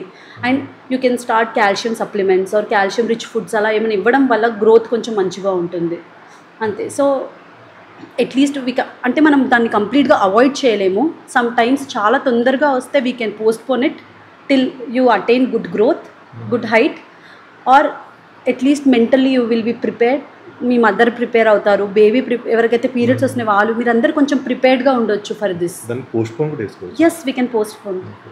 అంటే పోస్ట్పోన్కి GnRH అని చెప్పి ఇస్తాము ఇంజెక్షన్స్, దానివల్ల కూడా కొన్ని సైడ్ ఎఫెక్ట్స్ ఉన్నాయి. బట్ మరీ బేబీ మరీ ఇంత షార్ట్ ఉన్నాక పీరియడ్స్ వచ్చేస్తాయి అలా ఉంటే తనకు కూడా అంటే లైక్ హైట్, కలర్ అన్నీ ఇంపార్టెంట్ కాదు, హార్ట్ ఇంపార్టెంట్, అన్ని పిచ్చి మాటలు మాట్లాడతారు. కానీ ఒకరిని చూసాక ఫస్ట్ మనం చూసేవే అవి. తనకు కూడా కాన్ఫిడెంట్, తను కూడా it will be better. So మనం దాన్ని పోస్ట్పోన్ చేయొచ్చు. కానీ ఎవరికి చెయ్యాలి ఎవరికి చెయ్యొద్దు, let your gynaecologist decide it. అందరికీ చేయలేము, బట్ ఎవరికైతే రిక్వైర్డ్ అనిపిస్తే వాళ్ళకి ఒక 1-2 years వరకు we can delay it by giving few injections and all. అంటే what is PCOD and explain that, like PCOD problems వాటి గురించి. ఓకే, PCOD అంటే ఓవరీస్ ఉంటాయి కదా, 2 ovaries, ఎగ్స్ అంటారు. ఓవరీస్లో చిన్న చిన్న సిస్ట్లు ఉండడం, పాలిసిస్టిక్, చిన్న చిన్న సిస్ట్. పాలీ అంటే many, cyst in the ovary, bulky అంటే ఓవరీ వాల్యూమ్ ఎక్కువ ఉండడం. దానివల్ల ఏమవుతుంది మనకు అంటే ఈస్ట్రోజన్ లెవెల్స్ ఎక్కువ ఉంటాయి. ఈస్ట్రోజన్ లెవెల్స్ ఎక్కువ ఉండడం వల్ల మనకు PCOS వస్తుంది. సో ఎవ్రీ మంత్ ఒక్కొక్క ఎగ్ రిలీజ్ అయ్యేది అవ్వదు, దానివల్ల మనకు అన్ని ప్రాబ్లమ్స్ వస్తాయి. లైక్ యాక్నీ రావడము, హెయిర్ రావడము, అన్వాంటెడ్ హెయిర్ ఎక్కువ రావడం, ఒబేసిటీ వల్ల PCOS వస్తుంది, PCOD వల్ల ఒబేసిటీ వస్తుంది. సో మీరు జంక్ ఫుడ్ అవన్నీ తినడం వల్ల చెప్పాను కదా వీక్ ఈస్ట్రోజన్స్ ఉంటాయి, అవన్నీ కూడా మళ్ళీ డిస్టర్బ్ చేసేస్తాయి. ఎండోర్ఫిన్స్, ఎండోక్రైనల్ మొత్తం సిస్టమ్ని మనకు డిస్టర్బ్ చేసేసి PCOD. సో PCOD రావడం వల్ల మీకు రెగ్యులర్ సైకిల్స్ ఉండవు. రెగ్యులర్ సైకిల్స్ లేకపోవడం వల్ల 3 months 4 months ఒకేసారి పీరియడ్స్ వచ్చి ప్రొలాంగ్డ్ పీరియడ్స్, మళ్ళీ బ్లీడింగ్ కంట్రోల్ కాకపోవడం, ఇలాంటి ఇష్యూస్ వస్తాయి. సో PCOD అంటే PCOD BP, షుగర్, థైరాయిడ్ లాగా ఒక్కసారి వస్తే లైఫ్లో పోదు. But you can control by changing lifestyle, by exercising, by decreasing your muscle to fat ratio. అలాంటివన్నీ మనం కొంచెం లైఫ్ స్టైల్ని మంచిగా మార్చుకోవడం వల్ల మనం దాన్ని సిమ్టమ్స్ కంట్రోల్ చేసుకొని పీరియడ్స్ని రెగ్యులర్ చేసుకోగలుగుతాము, ఫర్టిలిటీని పెంచుకోగలుగుతాము. బట్ అది రివర్సిబుల్ అయితే కాదు. సో PCOD అంటే కొంతమంది బక్కగా ఉన్న వాళ్ళకు కూడా PCOD వస్తుంది, లీన్ PCOS అంటారు. లీన్ PCOS కూడా ఏంటంటే వాళ్ళకి fat content, abnormal fat content, అలా మజిల్ కంటే ఫ్యాట్ ఎక్కువ ఉండడం అలాంటివి ఉంటాయి. సో PCOS అంటే పెద్ద డిసీజ్ ఏం కాదు, బట్ దానివల్ల ఏమైనా కాంప్లికేషన్స్ ఉంటే జస్ట్ మీరు life style modifications have helped a lot. అది కాకుండా ఇన్సులిన్ రెసిస్టెన్స్ ఉంటుంది, దానివల్ల వాళ్ళకు షుగర్, బీపీస్ తొందరగా వచ్చే ఛాన్స్ ఉంటుంది. సో మీరు కొంచెం డైట్ కంట్రోల్, మంచి balanced diet, protein, fibre, carbohydrates correct అమౌంట్లో తీసుకోవడం, ఎక్సర్సైజ్ చేయడం, అలాంటివన్నీ చేస్తే your life will be more easy అంతే. జనరల్లీ పీసీఓడి అంటే ఏమంటారంటే 18 ఇయర్స్ తర్వాతే వి విల్ కన్సిడర్ పీసీఓడి. దానికి ముందు ఎవరు ఓవరీస్ చూసినా బల్కి సిస్టిక్ ఉంటాయి. అండ్ హెచ్పిఓ యాక్సిస్ అని ఒకటి ఉంటుంది, హైపోథలామస్ పిట్యూటరీ ఓవరీ. ఇది ఒకటి చైన్ అనమాట. సో ఈ చైన్ వల్లే మనకు మంత్లీ పీరియడ్స్ వస్తూ ఉంటాయి. సో ఈ చైన్ మనకి 18 ఇయర్స్ వచ్చే వరకు అందరికీ డిస్టర్బ్డే ఉంటుంది. సో మాటికి మెన్సెస్ రావడము, లేదంటే ఇర్రెగ్యులర్ పీరియడ్స్ ఉండడము, లైక్ 2 to 3 months గ్యాప్ ఉండడం పీరియడ్స్లో, ఇలాంటివి జనరల్గా కామన్ ఉంటాయి 18 ఇయర్స్ కింద. మీకు ఇలా మరీ 10 days 15 daysకి పీరియడ్స్ వస్తే you can go and consult. కొంతమంది సైకిల్స్ ఎలా ఉంటాయంటే ఎవ్రీ 40 daysకి వస్తుంది, ఎవ్రీ 60 అంటే 60 daysకి కంపల్సరీ వచ్చేస్తుంది. అలా ఉంటే it's okay, you can see till 18 years of age. 18 years తర్వాత మేబీ మీది హెచ్పిఓ యాక్సిస్ మెచ్యూర్ అయ్యి అది రెగ్యులర్ అయిపోవచ్చు. దానికోసం మీరు అంత టెన్షన్ పడి గైనకాలజిస్ట్ దగ్గర అంటే ఒకవేళ వెళ్తే కన్సల్ట్ అవుతే అవ్వాలి, but treatment generally is not required. అది మనకు హెచ్పిఓ యాక్సిస్ అన్నది మెచ్యూర్ అయ్యాక పీరియడ్స్ కూడా రెగ్యులర్ అయిపోతాయి. పీసీఓఎస్కి వచ్చేసి ఈ మధ్య చాలామందిని చూస్తున్నాను నేను. Starting like I have started working in 2013 almost. అప్పుడు నేను చూసాను పేషెంట్స్ ఎలా అంటే ఒక 10 members ఉంటే ఒకరికి ఇద్దరికి పీసీఓఎస్ ఉంటే ఓ పీసీఓఎస్ ఉంది అది అని చెప్పి టెన్షన్ పడేవాళ్ళు. ఇప్పుడు 10 members పీసీఓఎస్ ఉంది, ఏం కాదమ్మా డైట్ చేయి కొంచెం, ఇలా ఇప్పుడు ఇలా అయిపోయింది. ఇప్పుడు ఎవ్రీ 10 members 7 members పీసీఓఎస్ ఉంటుంది. అది స్ట్రెస్ వల్ల, లేదంటే మనం అదే జంక్ ఫుడ్, సెడెంటరీ, అందరు వర్క్ ఫ్రమ్ హోమ్, స్క్రీన్ మీద కూర్చొని చేయడం అంతే. No one is going out and working. Physical work లేదు. Every one have got maids ఉన్నారు అందరి దగ్గర. మదర్స్ ఫుల్ ప్యాంపర్ చేసి వాళ్ళు పని చేయనియరు. సో ఫిజికల్ యాక్టివిటీ అసలు జిమ్లో కూడా ఎంతమందిని చూస్తున్నాము. ఎవ్రీ వన్ ప్రిఫర్ ఇంట్లో ఉండి టైంపాస్ చేయడం బెటర్ జిమ్కి వెళ్ళడం కంటే. అసలు బయట చిన్నప్పుడు మనము ఇవి ఆడేవాళ్ళం, తొక్కుడు బిళ్ళ, అది హైడ్ అండ్ సీక్, ఇవన్నీ ఏమేమో ఆడేవాళ్ళం మనం. ఇప్పుడు అసలు ఇవన్నీ ఎవరన్నా పిలిచి అడగండి ఈ జనరేషన్ని. They know PUBG, Free Fire, PUBG, అన్ని ఎక్స్పర్ట్. నాకు అదొచ్చి Candy Crush. I have like trust me, I have seen 40 years aunties అంటే like not 40 years also who have like playing Candy Crush. మేము ఈ లెవెల్లో ఉన్నాము అని. అలా నాకైతే అసలు వాట్సాప్ మెసేజ్ తప్పితే ఇంకేం అర్థం కూడా కాదు ఫోన్లో. I don't know how kids ఇంత పిల్లలు మేము క్యాండీ క్రష్లో ఈ లెవెల్లో ఉన్నాము. ఇప్పుడు మా అల్లుళ్ళు ఉన్నారు నాకు, వాళ్ళు కొట్టురా చంపురా ఎవరిని కొడుతున్నారు, ఎవరిని ఇట్లా because of this life style ఇవన్నీ ప్రాబ్లమ్స్ వస్తున్నాయి. అందరూ అంతే. ఈవెన్ మనం చూస్తే మేల్స్ అనుకుంటారు కదా ఫీమేల్స్కి హార్మోనల్ ఇంబ్యాలెన్స్, అవి మేల్స్కి కూడా చాలా. నేను చూసాను మేల్ ఇన్ఫర్టిలిటీ ఒకప్పుడు ఎంత రేర్, చాలా రేర్. ఇప్పుడు 10 membersలో 5 membersకి పీసీఓడి, 5 membersకి మేల్ ఇన్ఫర్టిలిటీ. పీసీఓడి ప్రాబ్లమ్స్ ఉన్న వాళ్ళకి వీళ్ళ ప్రెగ్నెన్సీ ఇష్యూస్ ఏమైనా ఉంటాయి? ఎస్, మనకు పీసీఓడిలో ఏమవుతుందంటే పీరియడ్స్ మంత్లీ రావు. సో వాళ్ళకు ఓవ్యులేషన్ ఉంటుంది. మనకు ఇప్పుడు ప్రెగ్నెంట్ అవ్వాలి అంటే ఎగ్ రిలీజ్ అవ్వాలి, దాన్ని ఓవ్యులేషన్ అంటారు. పీసీఓడి ఉన్న వాళ్ళకి హార్మోనల్ ఇంబ్యాలెన్స్ ఉంటుంది, టెస్టోస్టెరాన్ లెవెల్స్ ఎక్కువ ఉంటాయి, దానివల్ల ఇంకా ఎల్హెచ్ లెవెల్స్ ఎక్కువ ఉంటాయి. దానివల్ల ఎగ్ ఫామ్ అవ్వదు, ఫామ్ అయినా రిలీజ్ అవ్వదు. సో సిస్ట్ ఎక్కువ ఫామ్ అయిపోతాయి, అలా ఉంటుంది. ఇర్రెగ్యులర్ పీరియడ్సే మెయిన్ కంప్లైంట్ ఉంటుంది పీసీఓఎస్ వాళ్ళకి. సో పీసీఓడి ఉన్న వాళ్ళకి మీరు ప్రెగ్నెన్సీకి ప్లాన్ చేసుకున్నాక, ట్రై చేశాక ప్రెగ్నెంట్ చాలామంది లైక్ 70% వాళ్ళకి they will need ovulation induction అంటారు. అంటే హెల్ప్, ప్రెగ్నెన్సీ రావడానికి హెల్ప్ అనమాట. జస్ట్ మనకు ఇప్పుడు ఏదైతే ఓవ్యులేషన్ అవ్వట్లేదు కదా, ఓవ్యులేషన్ అవ్వడానికి టాబ్లెట్స్ అవసరం రావచ్చు.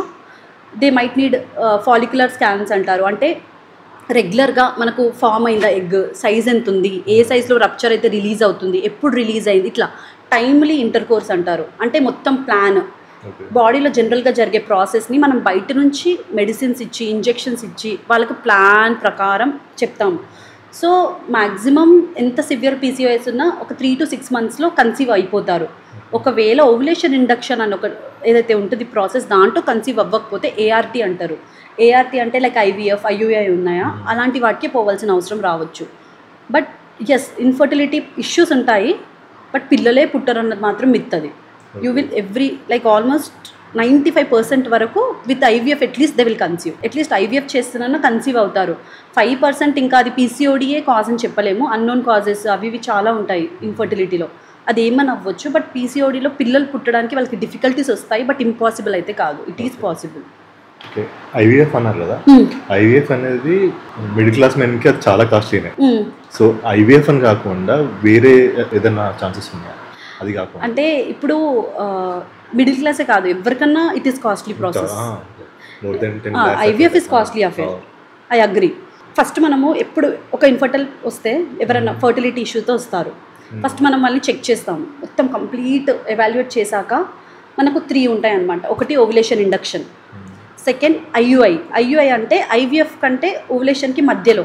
దీంట్లో మనం ఏం చేస్తామంటే మనము ఓవ్యులేషన్ ఎప్పుడైతే అవుతుంది ఆ టైంలో మెన్ ఉంటారు కదా, మెన్ది స్పర్మ్స్ మనం తీసుకొని దాంట్లో మంచి క్వాలిటీ సెలెక్ట్ చేసుకొని మెషిన్లో, అదొక చిన్న ఇట్లా సిరింజ్లా ఉంటుంది, దాంట్లో తీసుకొని మంచి మొటిలిటీ, మంచి క్వాంటిటీ, మంచి క్వాలిటీ ఉన్న స్పర్మ్స్ తీసుకొని డైరెక్ట్ గర్భసంచిలో మనం త్రూ ఇంజెక్షన్, చిన్న ఇంజెక్షన్లా ఉంటుంది, అలా మనం చేసిస్తాము.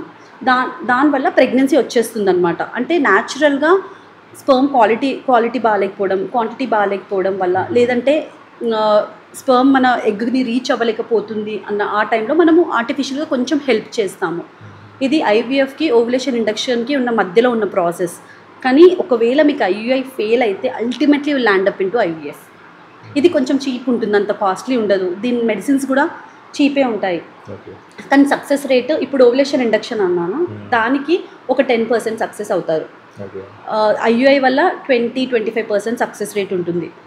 అదే ఐవీఎఫ్ వెళ్తే depends upon patient to patient. ఇప్పుడు ఒక పేషెంట్ వచ్చారు, యంగ్ ఉన్నారు, అన్నీ బాగానే ఉన్నాయి, జస్ట్ ఏం రీజన్ లేకుండా ఒకవేళ అలా ఉంది అంటే 1 ఐవీఎఫ్కే మంచి కన్సీవ్ లైక్ 80%-85% కూడా కన్సీవ్ అవ్వచ్చు. కొంతమంది మల్టిపుల్ ఐవీఎఫ్స్ ఆల్రెడీ ఫెయిల్ అయిపోయి ఉన్నాయి, వాళ్ళకి 40% రిజల్ట్ కూడా రాకపోవచ్చు, 5-10 lakhs పెట్టాక కూడా. ఇంకా వీటన్నిటికంటే కూడా ఒక కాస్ట్లీ అఫేర్ ఉంది, surrogacy. That is the costliest one అనమాట. అంటే లైక్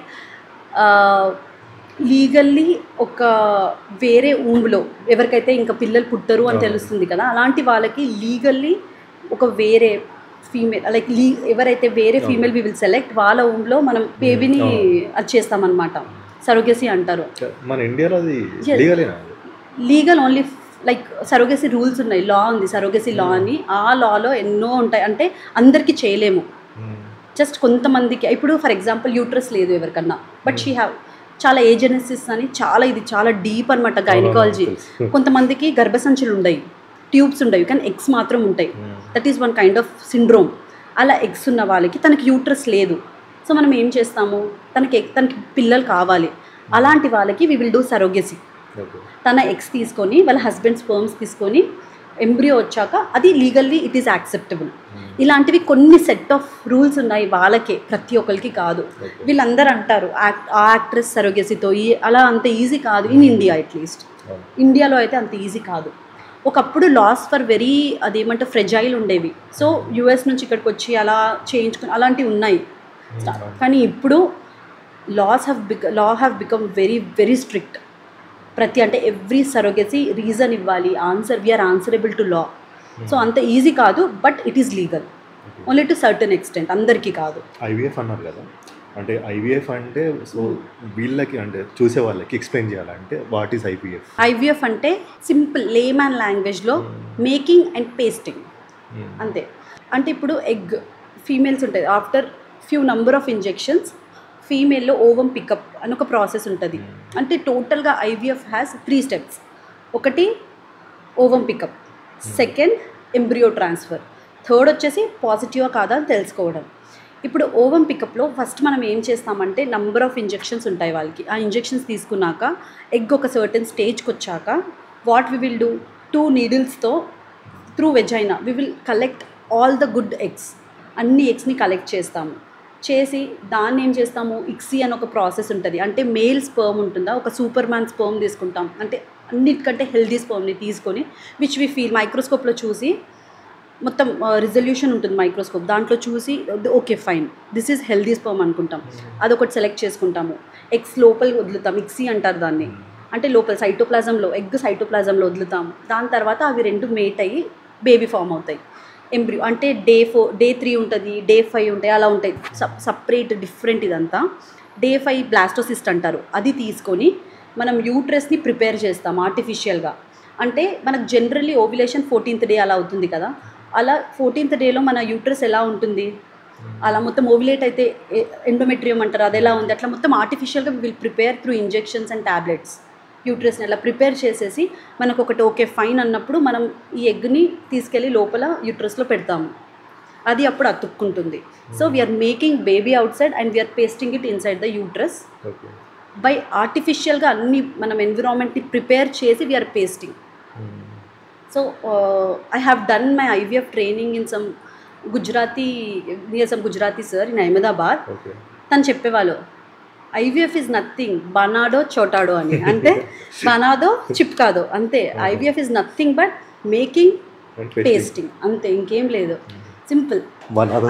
అదే బనాదో చిప్కాదో అంతే.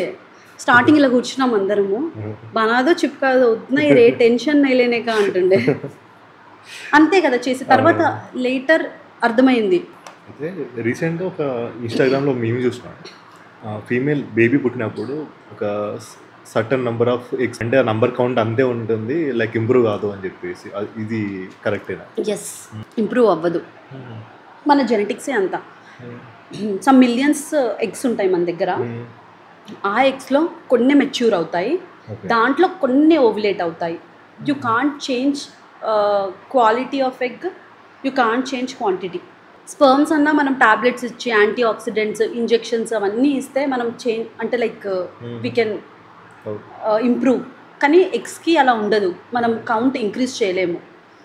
ఇంకోటి చాలా ఇది IVF చేయించుకుంటే మనకు ఎగ్స్ తగ్గిపోతాయి, తొందరగా మెనోపాజ్ వస్తుంది అని అంటారు. అలా ఏం ఉండదు. ఇప్పుడు మీరు నంబర్ అడిగారు కాబట్టి చెప్తున్నాను, అలా ఏం ఉండదు. అదేంటంటే మనం ఇంజెక్షన్ ఇప్పుడు ఎవ్రీ సైకిల్లో మనకు 20 ఎగ్స్ ప్రిపేర్ అవుతాయి రన్నింగ్ రేస్లో రావడానికి. దాంట్లో ఓన్లీ ఒక్క ఎగ్ రిలీజ్ అయ్యి, 1 or 2 ఎగ్స్ రిలీజ్ అయ్యి మనకు బేబీ ఫామ్ అవుతుంది, మిగతావన్నీ కొలాప్స్ చనిపోతాయి, ఇంకా అవి వేస్ట్. మనం IVFలో ఏం చేస్తామంటే ఇంజెక్షన్స్ ఇవ్వడం వల్ల మొత్తం 20 ఎగ్స్ ప్రిపేర్ అవుతాయి, 20 ఎగ్స్ ఓవ్యులేట్ అవుతాయి, మనం 20 పికప్ చేసుకుంటాము. వీఆర్ నాట్ అంటే నీకు న్యాచురల్ సైకిల్లో కూడా 20 ఎగ్స్ వేస్టే, కానీ మనం IVFలో ఏం చేస్తున్నామంటే దాంట్లో కూడా ఏమైనా ఏ ఎగ్లో ఏ క్వాంటిటీ ఉంది ఏ క్వాలిటీ ఉందో తెలియదు కాబట్టి అన్ని ఎగ్స్ మనం ఆస్పిరేట్ చేసుకుంటున్నాం అంతే. న్యాచురల్ సైకిల్లో కూడా నీకు ఎవ్రీ సైకిల్కి 20 అంటే ఎగ్జాక్ట్ నెంబర్ కాదు, some number of eggs waste అవుతూనే ఉంటాయి ఎలాగో ఊసైడ్స్. సో మనం అదే IVFలో జస్ట్ అవి మనం తీసుకుంటున్నాం, దాంట్లో వస్తుందేమో ఊసైడ్, దీంట్లో వస్తుందేమో, దాంట్లో వస్తుందేమో, దీంట్లో మంచి క్వాలిటీ ఉందేమో అని మనకు ఒక సైజ్కి వచ్చినవన్నీ తీసేస్తాము. సో మీకు మెనోపాజ్ ఏం రాదు, ఎందుకంటే న్యాచురల్లో కూడా జరిగేది అదే, ఆర్టిఫిషియల్గా just we're saving your oocytes అంతే. ఇంకా అదే అంటే ఇంకోటి quantity of eggs we can't improve. ఏమో కొన్ని డ్రగ్స్ ఉంటాయి అంటే లైక్ యాంటీ ఆక్సిడెంట్స్ వేసుకోవడం వల్ల దానివల్ల కొంచెం క్వాలిటీ పెరుగుతుందేమో, కానీ క్వాంటిటీ ఈజ్ నాట్ చేంజ్డ్. మన ఊమ్లో ఉన్నప్పుడే డిసైడ్ అయ్యి వస్తాయి వీళ్ళకి ఇన్నే ఎగ్స్ ఉంటాయని, బయటకు వచ్చాక అన్నే ఎగ్స్ ఉంటాయి, ఆ ఎగ్స్ మారవు. అంటే ప్రెగ్నెన్సీలో ఒక మిత్ విషయంకి వస్తే లైక్ ప్రెగ్నెన్సీ టైంలో ఎక్లిప్స్ వస్తుంటాయి కదా, ఆ ఎక్లిప్స్ వచ్చినప్పుడు బయటికి వెళ్ళొద్దు, లైక్ మళ్ళీ ఫుడ్ తీసుకోవద్దు, అలా ఫుడ్ బయటికి వెళ్తే పిల్లలు హ్యాండిక్యాప్గా పుడతారని చెప్పేసి అంటుంటారు కదా, అంటే అది నిజమేనా లైక్ మిత్తా? సరే, ఎక్లిప్స్ అప్పుడు బయటికి వెళ్తే హ్యాండిక్యాప్ పుడతారు, మళ్ళీ ఎక్లిప్స్ లేనప్పుడు లోపలే ఉన్న వాళ్ళకి కూడా హ్యాండిక్యాప్ పిల్లలు వస్తున్నారు కదా. అసలు ఏమంటారంటే ఎక్లిప్స్ ఉన్నప్పుడు అవి రేస్ చాలా స్ట్రాంగ్ ఉంటాయి, ఇట్ మైట్ కాజ్ అంటే మనం డైరెక్ట్గా చూడొద్దు అని కూడా చెప్తారు, ఎందుకంటే రెటినల్ డ్యామేజ్ అవుతుంది. సో అలా డైరెక్ట్గా చూడొద్దు, అదంతా మనం రేస్ స్ట్రాంగ్ ఉంటాయని చెప్తారు, అంతేగాని ఫాస్టింగ్ ఉండి ఏం తినకుండా అసలు బయటికి అలా ఏమి ఉండదు. డైరెక్ట్లీ ఎవ్వరు చూడరు, నార్మల్ ఇప్పుడు మేల్ ఫీమేల్ ఎవ్వరు డైరెక్ట్గా చూడరు ఎక్లిప్స్ని, ఎందుకంటే చాలా strong rays, there are things which are proven మనకు రెటీనా డ్యామేజ్ అవుతుందని. బట్ ప్రెగ్నెన్సీలో ఏం ఇట్లా కదలొద్దు, స్ట్రేట్గా పడుకోవాలి, ఇలా గోకితే మళ్ళీ అక్కడ వస్తుంది, అలా ఏం ఉండదు. ఇవి ఏవైతే ఇవి ఉంటాయి కదా, గ్రహణం ముర్రి అంటారు, అది క్లెఫ్ట్ లిప్ క్లెఫ్ట్ ప్యాలెట్ గ్రహణం ముర్రి అని అంటారు దాన్ని. అవి ఏవైతే ఉంటాయి దోస్ ఆర్ స్ట్రక్చరల్ డిఫార్మిటీస్. అంటే మీరు అది ఇప్పుడు suppose if you are pregnant, you are 28 weeks 30 weeks, అప్పటికి మీకు లిప్స్ ప్యాలెట్ అన్నీ ఫామ్ అయిపోయే ఉంటాయి. ఒకవేళ మీరు అప్పుడు బయటికి వెళ్తే ఆ ఫామ్ అయినవన్నీ ఏమన్నా డిస్ఫిగర్ అవుతాయా? ఆల్రెడీ ఫామ్ అయిపోయాయి, డిస్ఫిగర్ అవ్వవు. సో ఎక్లిప్స్కి దీనికి అలాంటి సంబంధం లేదు, కానీ అలా టాక్ ఎందుకు వచ్చింది, అది చాలా పెద్ద మిత్ ఇది అయితే, అసలు ఇట్స్ నాట్ ఫ్యాక్ట్. అసలు there is nothing to worry about గ్రహణం. అది ఉంటే జస్ట్ ఇంట్లో ఉండి కొంచెం ఎక్స్పోజ్ అవ్వకుండా, బికాజ్ రేడియేషన్స్ ఆర్ బ్యాడ్ అంతే. బేబీకి ఏదో handicap babies, mental retarded babies వస్తాయని కాదు. Those rays are harmful for sight, for many other reasons. So ఇంట్లో ఉండి మొత్తం మీరు తినడం, పని చేసుకోవడం, జనరల్లీ ఎలా ఉంటారు ఎవ్రీడే అలా ఉండడం అవన్నీ చేసుకోవచ్చు. ఫాస్టింగ్ ఉండి కదలకుండా ఉండి అవన్నీ ఉండాల్సిన అవసరం లేదు. మీ దగ్గరకు వచ్చినప్పుడు ఒక పేషెంట్ వచ్చారన్నారు కదా, లైక్ సంథింగ్ నేమ్, ఆమెకి ఏదో ప్రాబ్లం ఉందని చెప్పేసి, అంటే కొంచెం క్రిటికల్గా ఉందని చెప్పేసి అన్నారు కదా, what is that? She is very young. తనకు ఫస్ట్ డెలివరీ ఎప్పుడైతే అయ్యింది, she had fits because of BP. ప్రెగ్నెన్సీలో బీపీ వస్తే ఫిట్స్, ఎక్లాంప్సియా అంటారు. సో అది వచ్చే ఛాన్స్ ఉంది. She lost her first baby. So ఇప్పుడు second time pregnant. First time ఎక్కడో వేరే దగ్గర చూపించుకుంది, second time pregnant. So second time also she is having complications like baby growth సరిగ్గా లేదు. BPs are controlled but baby growth సరిగ్గా లేదు, వాటర్ తక్కువ ఉంది. అంటే మనము డాప్లర్ అంటే బ్లడ్ ఫ్లో చూసుకుంటాము, that is normal.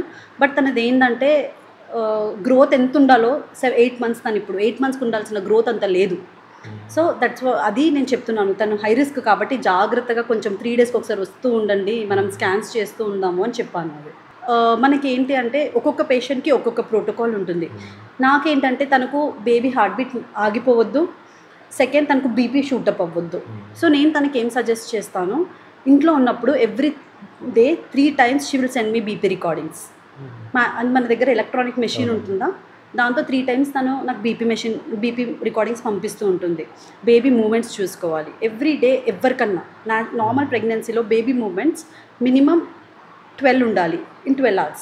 Like food మనం బ్రేక్ఫాస్ట్ చేస్తామా, దానికి నెక్స్ట్ 1 hour చూసుకోవాలి. అప్పుడు ఒక 5, లంచ్ తర్వాత ఒక 5, నెక్స్ట్ లంచ్ చేసిన 1 hour 1-2 hours వరకు, నైట్ డిన్నర్ తర్వాత. సో దిస్ ఈస్ కాల్డ్ డిఎఫ్కేసి, అంటే డైలీ ఫీటల్ కిక్ కౌంట్. ఇది మెయింటైన్ అవ్వాలి. ప్లస్ తనకు ఏమంటారు, కొన్ని ఇమ్యూనెంట్ సైన్స్ అంటారు. అంటే బీపీ ఉన్న వాళ్ళకి ఫిట్స్ వచ్చే ముందు కొన్ని సైన్స్ ఉంటాయి. లైక్ సివియర్ హెడేక్, టాబ్లెట్స్ వేసుకున్న తగ్గదు, సడన్గా మొత్తం బాడీ అంతా వాపు వచ్చేస్తుంది, ఎపిగాస్ట్రిక్ పెయిన్ అంటే ఛాతీలో నొప్పి వస్తుంది, బ్లర్ అవుతుంది విజన్ అంతా. ఇలాంటివి ఏమున్నా తను ఇమ్మీడియట్లీ హాస్పిటల్కి వచ్చి నన్ను మీట్ అవ్వాలి. సో నేను వాళ్ళకి అలా ఇన్స్ట్రక్షన్స్ ఇస్తాను. సో దట్ ఏమన్నా అబ్నార్మల్ అనిపిస్తే they will come report me. ఇంకా I will try to take her till 9 months at least. అంటే I'm praying that she should go. కానీ ఎప్పుడన్నా నాకు బేబీ లోపల ఉండడం కంటే బయట ఉండడం సేఫ్ అనిపిస్తే I will just deliver her.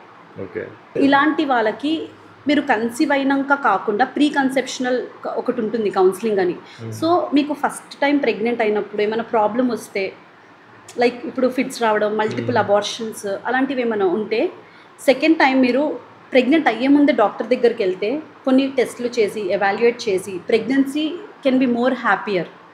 Like ఈ పేషెంట్ నా దగ్గర మిడ్లో వచ్చినప్పటి నుంచి లోప్రిన్ అని ఒక టాబ్లెట్, ఎకోస్ప్రిన్ టాబ్లెట్ ఉంటుంది. అదేంటంటే ప్లాసెంటా హెల్త్ని మెయింటైన్ చేసి బ్లడ్ ఫ్లోని మెయింటైన్ చేస్తుంది. అది స్టార్ట్ చేశాను. అది చేయడం వల్ల మేబీ దానికి బీపీ కానీ కాంప్లికేషన్స్ లేట్గా వచ్చాయని నేను అనుకుంటున్నాను. సో ఒకవేళ ఫస్ట్ ప్రెగ్నెన్సీలో ఏమన్నా ఇష్యూ అవుతే, before conceiving in next pregnancy go and meet your gynaecologist. Just ఒకసారి వెళ్ళి కలిసి ఏమన్నా టెస్ట్ ఉంటే చేయించుకొని, ఏమైనా ప్రికాషన్స్ ఉంటే చేసుకొని అప్పుడు ప్లాన్ చేసుకోవడం బెటర్. మ్యారీడ్ కపుల్ ఉన్నారు, వాళ్ళకి పిల్లల్ని ప్లాన్ చేసుకున్నప్పుడు డైట్ ప్లాన్ చేసుకోవచ్చు, లైక్ డాక్టర్ని కన్సల్ట్ అయ్యి ప్లాన్ చేసుకోవడం బెటరా? అంటే ఇట్ డిపెండ్స్. ఇప్పుడు ఒకప్పుడైతే ఇవన్నీ లేకుండే, ప్రీ కన్సెప్షనల్ కౌన్సిలింగ్స్ అవన్నీ ఇప్పుడు ఫ్యాన్సీగా వచ్చాయి.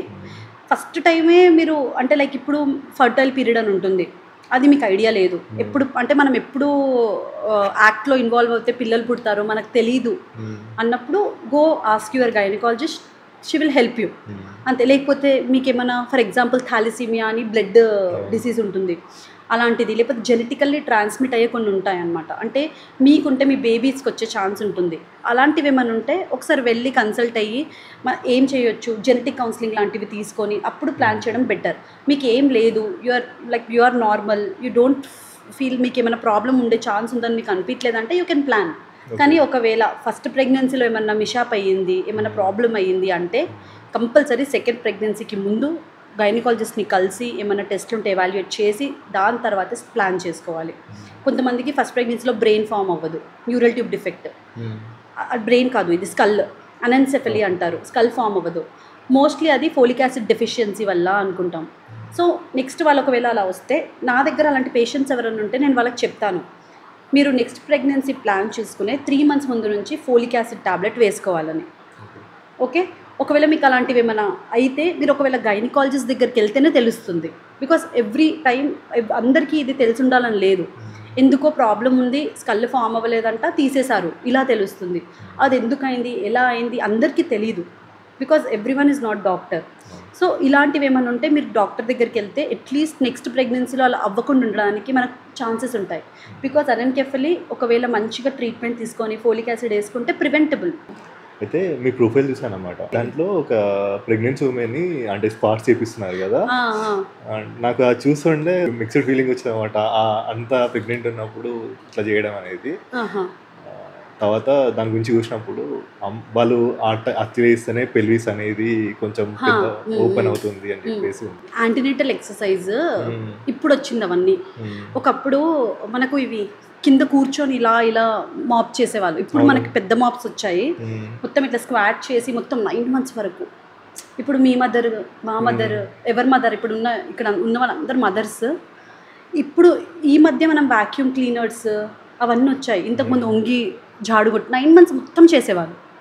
కింద కూర్చొని ఏమంటారు, ఒక బండర్ మీద బట్టలు ఉతకడము, మొత్తం కింద కూర్చొని బాసనలు తోమడం అవన్నీ. ఒకప్పుడు నార్మల్ డెలివరీ రేట్ చాలా ఎక్కువ ఉండేది. ఎందుకంటే వాళ్ళు యాంటీనేటల్గా బాగా దేవర్ వెరీ యాక్టివ్ ఉండి ఎప్పుడు పెల్విక్ అంటే వాళ్ళు తెలియకుండానే పెల్విక్ యాంటీనేటల్ ఎక్సర్సైజ్ చేసేవాళ్ళు. ఇప్పుడు ఏమైందంటే అందరూ ప్యాంపర్డ్ ప్రిన్సెస్ అందరూ మ్యాక్సిమం వాళ్ళు ఏంటంటే అసలు జాడు కొట్టరు, మాప్స్ చేయరు. తర్వాత అంటే ఎలా అంటే వర్క్ ఫ్రమ్ హోమ్ అని చెప్పి కూర్చొనే ఉంటారు. స్టెప్స్ ఎక్కడం దిగడం కూడా వద్దు అని చెప్పేస్తారు. సో యాంటీనేటల్ ఎక్సర్సైజ్ వాళ్ళు వర్క్స్ ఏం చెయ్యరు కాబట్టి అట్లీస్ట్ ఎక్సర్సైజ్ చేయడం వల్ల పెల్విక్ ఫ్లోర్ కొంచెం వాళ్ళకు ఏంటంటే డెలివరీ అప్పుడు కూడా చాలామంది దే ఓంట్ లైక్ ఫ్లెక్స్. మనము ఒక లిథోటమీ పొజిషన్ అని ఉంటుంది, ఆ పొజిషన్ పెట్టలేకపోతారు. బికాజ్ వాళ్ళకి మొత్తము రిజిడ్ అయిపోతాయి జాయింట్స్ కానీ లిగమెంట్స్ అన్నీ, వాళ్ళు అసలు ఏం ఫ్లెక్సిబుల్ ఉండవు. సో ఈ ఎక్సర్సైజ్ చేయడం వల్ల ఏంటంటే పెల్విక్ వైడన్ అంటే పెల్విక్ షేప్ సైజ్ ఎప్పుడు చేంజ్ అవ్వదు, బట్ కొంచెం బేబీ పొజిషన్ సెట్ అవ్వడము. తర్వాత వాళ్ళు డెలివరీ టైంకి వచ్చేసరికి కొంచెం స్టామినా పెరిగి స్ట్రెంగ్త్ పెరిగి ఇంత నేను కష్టపడినందుకు యాంటీనేటల్ ఇప్పుడు నాకు నార్మల్ కావాల్సిందే అని కొంచెం విల్ పవర్ పెరుగుతుంది అంతే. షేప్ సైజ్ అవన్నీ సిజేరియన్ అయ్యేది ఉంటే ఎంత ట్రై చేసినా, నువ్వు యాంటీనేటల్ ఎక్సర్సైజ్ చేసినా చేయకున్నా మీకు సిజేరియనే అవుతుంది. నార్మల్ అంటే కొన్ని ఇండికేషన్స్ ఉంటాయి, మనం ఎంత ట్రై చేసినా నార్మల్ అవ్వదు. సో అలా అంటే ఇప్పుడు మీరు అవి చేయడం వల్ల పక్క నార్మల్ అవుతుందని కాదు, బట్ నార్మల్కి మీకు కొంచెం ఎంతూజియాజం పెరిగి you will be more will power పెరిగేసి you will be more towards normal అనమాట. ఏం ఎక్సర్సైజెస్ చేయకుండా ఉంటే పెయిన్స్ వచ్చినప్పుడు వాళ్ళు ఎక్కువ తట్టుకోలేరు. ఎందుకంటే ముందు నుంచి కూడా అంతా ఒక రిలాక్స్డ్ మోడ్లో ఉంటారు. సడన్గా పెయిన్ వచ్చేసి మేడం ప్లీజ్ సిజేరియన్ చేయండి, అసలు వద్దు మేడం నేను నా పెయిన్స్ నా వల్ల కాదు అంటారు. పెయిన్లెస్ డెలివరీ అని ఉంటుంది కదా ఎపిడ్యూరల్, దానివల్ల దాని సైడ్ ఎఫెక్ట్స్ అనుకుంటాయి. And it is not available everywhere, ప్రతి ఒక్క హాస్పిటల్లో అవైలబుల్ ఉండదు. సో అట్లీస్ట్ ఈ యాంటీనేటల్ ఎక్సర్సైజ్ చేయడం వల్ల కొంచెం హెల్ప్ఫుల్ అవుతుందని నేను చేయిస్తాను. అంటే పెయిన్ అన్నారు కదా, అయితే సంథింగ్ వైరల్ అవుతుంటాయి కదా మీ ఇన్స్టాలో, అది చూసినప్పుడు ఈ డెలివరీ టైంలో వాళ్ళకి నార్మల్ డెలివరీ అయ్యేటప్పుడు ఆ పెయిన్ అనేది ఒక 36 బోన్స్ ఇరిగిపోతే ఎంత పెయిన్ ఉంటుందో అంత పెయిన్ ఉందని చెప్తుంటారు కదా. దానివల్ల అంటే ప్రెగ్నెంట్స్ ఉమెన్ భయపడి ఇక సిజరీన్కి వెళ్ళిపోతారు, సి సెక్షన్కి వెళ్ళిపోతుంటారు కదా. అంటే అంత పెయిన్ ఉంటుందా? చాలా. ఇప్పుడు ఐ హ్యావ్ డెలివర్డ్ కదా, నాది నార్మల్ అవ్వలేదు, నాకు సిజేరియనే అయ్యింది. అల్టిమేట్లీ ట్రై చేశారు నార్మల్కి, బట్ కొన్ని రీజన్స్ వల్ల సిజేరియన్ అయింది నాకు. బట్ అంత పెయిన్ భరించాను కదా, it was worst pain of my life. అసలు లైక్ నేను డిస్క్రైబ్ చెయ్యలేను, అంత హారిబుల్ పెయిన్ అసలు. అంటే పీరియడ్ క్రాంప్స్ అవన్నీ ఇట్లా అంటారు కదా, దానికి ఒక ఎన్నో టైమ్స్ ఎక్కువ. బట్ ఒకటి డెలివరీ అవ్వగానే that happiness will be different. అన్ని పెయిన్స్ మర్చిపోతాము. ఎవరైతే పెయిన్ని భరించలేమని చెప్పి సిజేరియన్కి వెళ్తారు కదా, అలాంటి వాళ్ళకి ఒక సజెషన్, ఎంత పెయిన్ ఉన్నా కొంత టైంలో తగ్గిపోతుంది, దానికోసమని no need to go for caesarean. Normal అవుతుందంటే లెట్ ఇట్ గో, అవ్వనియండి. నిజంగా మీ వల్ల అవ్వట్లేదు, మేము తట్టుకోలేము అంటే అప్పుడు ఓకే ఫైన్. నార్మల్ చేసిన వాళ్ళు గ్రేట్, సిజేరియన్ అయిన వాళ్ళు అట్లా ఏమి ఉండదు, ఏది అవ్వాలంటే అదే అవుతుంది. బట్ పెయిన్ కొంచెం టాలరేట్ అంటే జస్ట్ అంత పెయిన్ ఉంటుందని భయపడేసే సిజేరియన్కి వెళ్ళాల్సిన అవసరం లేదు. ఎక్స్పీరియన్స్ చేయండి, తట్టుకోలేని అనిపిస్తే అప్పుడు సిజేరియన్ ఎలాగో అవుతుంది. అలా అవుతుందని అంటే ఇప్పుడు చనిపోతామని బ్రతకడం ఆపేయం కదా, అంతే. పెయిన్ అవుతుంది అని చెప్పి భయపడి సిజేరియన్కి వెళ్ళాల్సిన అవసరం లేదు. ఫస్ట్ ట్రై చేయాలి, పెయిన్ తట్టుకోలేకపోతే అప్పుడు సిజేరియన్కి రిక్వెస్ట్ చేస్తే ఏ డాక్టర్ అయినా చేసేస్తారు. మన పాస్ట్ జనరేషన్ చూస్తుంటే లైక్ మదర్స్ కానీ ఆ టైంలో వాళ్ళు 9th month వరకు కూడా లైక్ ఏదో పనులు చేసేయడం, లేకపోతే పొలం పనులు కానీ ఇంట్లో పనులు కానీ చేసేవారు. ఇప్పుడు ప్రెగ్నెంట్ అని తెలియగానే వాళ్ళని ఫస్ట్ చేసేది ఫస్ట్ బెడ్ రెస్ట్ కూర్చోబెడతారు ఒక దగ్గర. వాళ్ళ కదలని కూడా కదలనియరు అసలుకి. అంటే వాళ్ళ ఒక దగ్గర కూర్చోబెట్టేసి వాళ్ళ ఫుడ్ కూడా ఇంటేక్ మనం రెగ్యులర్ తినేదానికంటే ఇక మీరు 2 times ఎక్కువ తినాలని చెప్పేసి తినబెడుతుంటారు కదా. దానివల్ల వాళ్ళకి ఒబిసిటీ వచ్చేసి ఒబిసిటీ వదిలేస్తే వామిటింగ్స్ అవుతూనే ఉంటాయి పాపం. వాళ్ళకి అరగదు, వాళ్ళు డిస్కంఫర్ట్ ఫీల్ అవుతారు. ప్రెగ్నెన్సీ ఒక టార్చర్లా ఉంటుంది వాళ్ళకి. ఇప్పుడు రెస్ట్ గురించి వచ్చేసి నేను చెప్తాను. పాతకాలంలో తొందరగా పెళ్ళిళ్ళు అయ్యేది, తొందరగా బేబీస్ వచ్చేవాళ్ళు, అంత అన్కాంప్లికేటెడ్ ఉండేవి. ఇప్పుడు ఏమవుతుందంటే సగం లైక్ ఫ్యూ పీపుల్, కొంతమందికి ఏంటి అవసరం లేకుండా రెస్ట్ ఇస్తారు ఇంట్లో వాళ్ళు, ప్రెగ్నెంట్ కదా వద్దు వద్దు వద్దు అని. సగం ఏమో ఇప్పుడు వర్క్ అని, అది ఫస్ట్ సెటిల్ అవ్వాలి, మనము సెటిల్ అయ్యాక మనం పెళ్లి చేసుకుందాం, పిల్లల్ని కందాము, లేకపోతే మనం సెటిల్ అయ్యాక మ్యారేజ్ చేసుకుందాం అని చెప్పి 30+, 32, 33+లోనే మ్యారేజెస్ అయ్యి దాని తర్వాతే కన్సీవ్ అవుతున్నారు. సో ఎల్డర్లీ అంటారు వీళ్ళని. సో ఎల్డర్లీ ప్రెగ్నెన్సీస్ ఉంటే ఏమవుతుందంటే బీపీ రావడం, షుగర్స్ రావడం అవన్నీ ఉంటాయి. సో అలాంటప్పుడు కొంచెం డాక్టర్సే రెస్ట్ తీసుకోండిలే అని చెప్తారు. ఇంకా రెస్ట్ తీసుకోండి అని చెప్పంగానే మరీ ఏంటంటే వాష్రూమ్ తప్పితే ఇంకా దేనికి లేవనివ్వరు. రెస్ట్ అంటే అది కాదు. రెస్ట్ అంటే హెవీ వెయిట్ లిఫ్ట్ చేయొద్దు, కొంచెం అగ్రెసివ్ థింగ్స్, స్ట్రెస్ తీసుకోవద్దు. రెస్ట్ అంటే it means mental and physical rest. మొత్తం బెడ్ మీదే ఉండమని కాదు. ఎలా అంటే అసలు ఇవ్వనివ్వరు బెడ్ మీద నుంచి. అన్నీ ఫుడ్, మీ వాటర్ అన్నీ. ఇంకా నన్ను అడిగితే ఇంకా కుదిరితే అలాంటి టెక్నాలజీ వస్తే వాష్రూమ్ కూడా కింద కట్టించేసి ఇస్తారేమో అనిపిస్తుంది కొంతమంది. అంత హారిబుల్గా తయారయ్యారు అసలు. అలా రెస్ట్ మందికి అంత రెస్ట్ అవసరం ఉంటుంది. ఏంటంటే మేము వాష్రూమ్ కూడా ప్యాన్లో వెళ్ళాలి అని చెప్పే పేషెంట్స్ కూడా ఉంటారు. అది వేరే. అంటే ప్రతి ఒక్కరికి రెస్ట్ అవసరం లేదు. ఏమంటే ఇక మదర్ లవ్ అంతే ఉంటుంది, ప్యాంపరింగ్. నేను 9 months ఉన్నంత వరకు నాకు కూడా అంత వర్క్ చేస్తున్నావు వద్దు, అంత స్ట్రెస్ తీసుకుంటున్నావు వద్దు అన్నారు. But I'm like, for example ఇప్పుడు లేబరర్స్ చూస్తాం మనము. మీరు ఇప్పుడు ప్రెగ్నెంట్ చూసారా? ఫీమేల్స్ ప్రెగ్నెంట్ ఉంది, కొంతమంది అయితే ఒక ప్రెగ్నెన్సీ ఉంటుంది, బేబీని ఇక్కడ ఎత్తుకొని అవి కూడా తీసుకొని వెళ్తూ ఉంటారు పైకి కిందికి. పొట్టలు కూడా పెద్ద 9 months వరకు ఉంటాయి వాళ్ళకి. అలా చేస్తారు ఎందుకు? నీడ్, సర్వైవల్ నీడ్ వాళ్ళది. వాళ్ళకి ఏం అవ్వదే, మంచిగానే డెలివర్ అవుతారు, మంచి బేబీసే ఉంటారు. డెలివర్ అవ్వగానే మళ్ళీ 1 monthకి 20 daysకి వచ్చి మళ్ళీ పనిచేస్తారు. సో వాళ్ళు చేయగలుగుతున్నారు, వై కాంట్ వి? అలా ఎవ్వరు ఆలోచించరు. ప్రెగ్నెన్సీ అనగానే రెస్ట్ ఇవ్వాలి, రెస్టే తీసుకోవాలి, అలా ఒక మైండ్ సెట్ వచ్చేసింది. అది ఎలా తెలియదు, బట్ అందరు అదే మైండ్ సెట్లో ఉన్నారు. బట్ వర్క్ చేయడం, యాక్టివ్గా ఉండడం మీకు చాలా హెల్ప్ అవుతుంది. లేకపోతే ఎలా అవుతుంది, ఇంకా హార్మోనల్ చేంజెస్ ఉంటాయి కదా, లైక్ డల్గా అయిపోవడము, డిప్రెషన్లోకి వెళ్ళడము, అంటే అవన్నీ చాలా. మొత్తము ఇప్పుడు యాక్టివ్గా ఉన్నారు 9 months, మీరు వర్క్ చేస్తున్నారు, సడన్గా అన్ని వదిలేసి ఇంట్లో ఉన్నారు, ఎలా ఉంటుంది వాళ్ళకి? అది అర్థం కాదు. మళ్ళీ పేరెంట్స్ వచ్చి ఏం పని చేయించట్లేదు, ఇంట్లోనే ఉంది, డల్గా ఉంటుంది, తినట్లేదు అంటారు. ఎంత తింటారు? 2కి తినాలి, 3కి ఎలా అవుతుంది? తినట్లేదు. అందరు ఇదే కంప్లైంట్. అందరూ ఎలా తింటుంది? 2కి 3 ప్రెగ్నెన్సీలోనే ఆకలి కొంచెం తగ్గిపోతుంది. ఎందుకంటే యూట్రస్ పెద్దగా అవుతూ ఉంటుంది, ఇంటెస్టైన్స్కి స్పేస్ ఉండదు, కొంచెం తింటారు. వాళ్ళు ఏం ఎక్స్పెక్ట్ చేస్తారు మదర్స్? ఇంకా ప్రెగ్నెంట్ ఉంటే డబుల్ ట్రిపుల్ తినాలని చెప్పి. Eat healthy, not more. Obesity పక్కన పెడితే ఇంకా వాళ్ళకు ఎలా అంటే పడుకుంటే రిటర్న్ రావడము. ఇప్పుడు నార్మల్ సి సెక్షన్ అన్నారు కదా, మన తెలంగాణలో చూస్తుంటే గవర్నమెంట్ హాస్పిటల్ వదిలేస్తే ప్రైవేట్ హాస్పిటల్లో 70% సి సెక్షన్ అవుతున్నాయి కదా.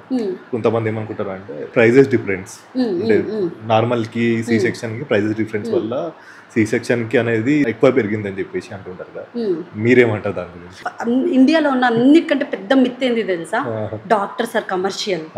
కాదు, నాకు తెలిసిన 99% డాక్టర్స్ ఆర్ నాట్ కమర్షియల్. కొంతమంది ఎక్కువ టెస్ట్లు రాస్తారు, ఎందుకంటే దట్ ఈస్ నీడెడ్. మేబీ వాళ్ళకి కొన్ని ఎక్స్పీరియన్సెస్ జరుగుంటాయి, దీనివల్ల వాళ్ళు ట్రబుల్లో వచ్చి ఉంటారు. సో ఎందుకు రిస్క్ అని చెప్పి అలా రాస్తారు, అంతేగాని డబ్బులు అని ఉండదు. అన్నిటికంటే పెద్ద మిత్ అదే, డాక్టర్ సార్ కమర్షియల్ అని. సెకండ్ థింగ్, నేను డెలివరీ చేసుకున్న దగ్గర, నేను ఒక డాక్టర్ని, నాకు సిజేరియన్ అయ్యింది, నా దగ్గర అయితే కమర్షియల్ కాదు కదా. నా ఫ్రెండే నా డెలివరీకి తనే ఉండే, తనైతే నా దగ్గర 1 రూపీ కూడా తీసుకోలేదు. మరి it was not commercial, but నాకు సిజేరియన్ అయ్యింది because it was needed. And గవర్నమెంట్లో అంటారు అంటే, గవర్నమెంట్లో ఏంటంటే నంబర్ ఆఫ్ పేషెంట్స్ కూడా ఎక్కువ ఉంటారు.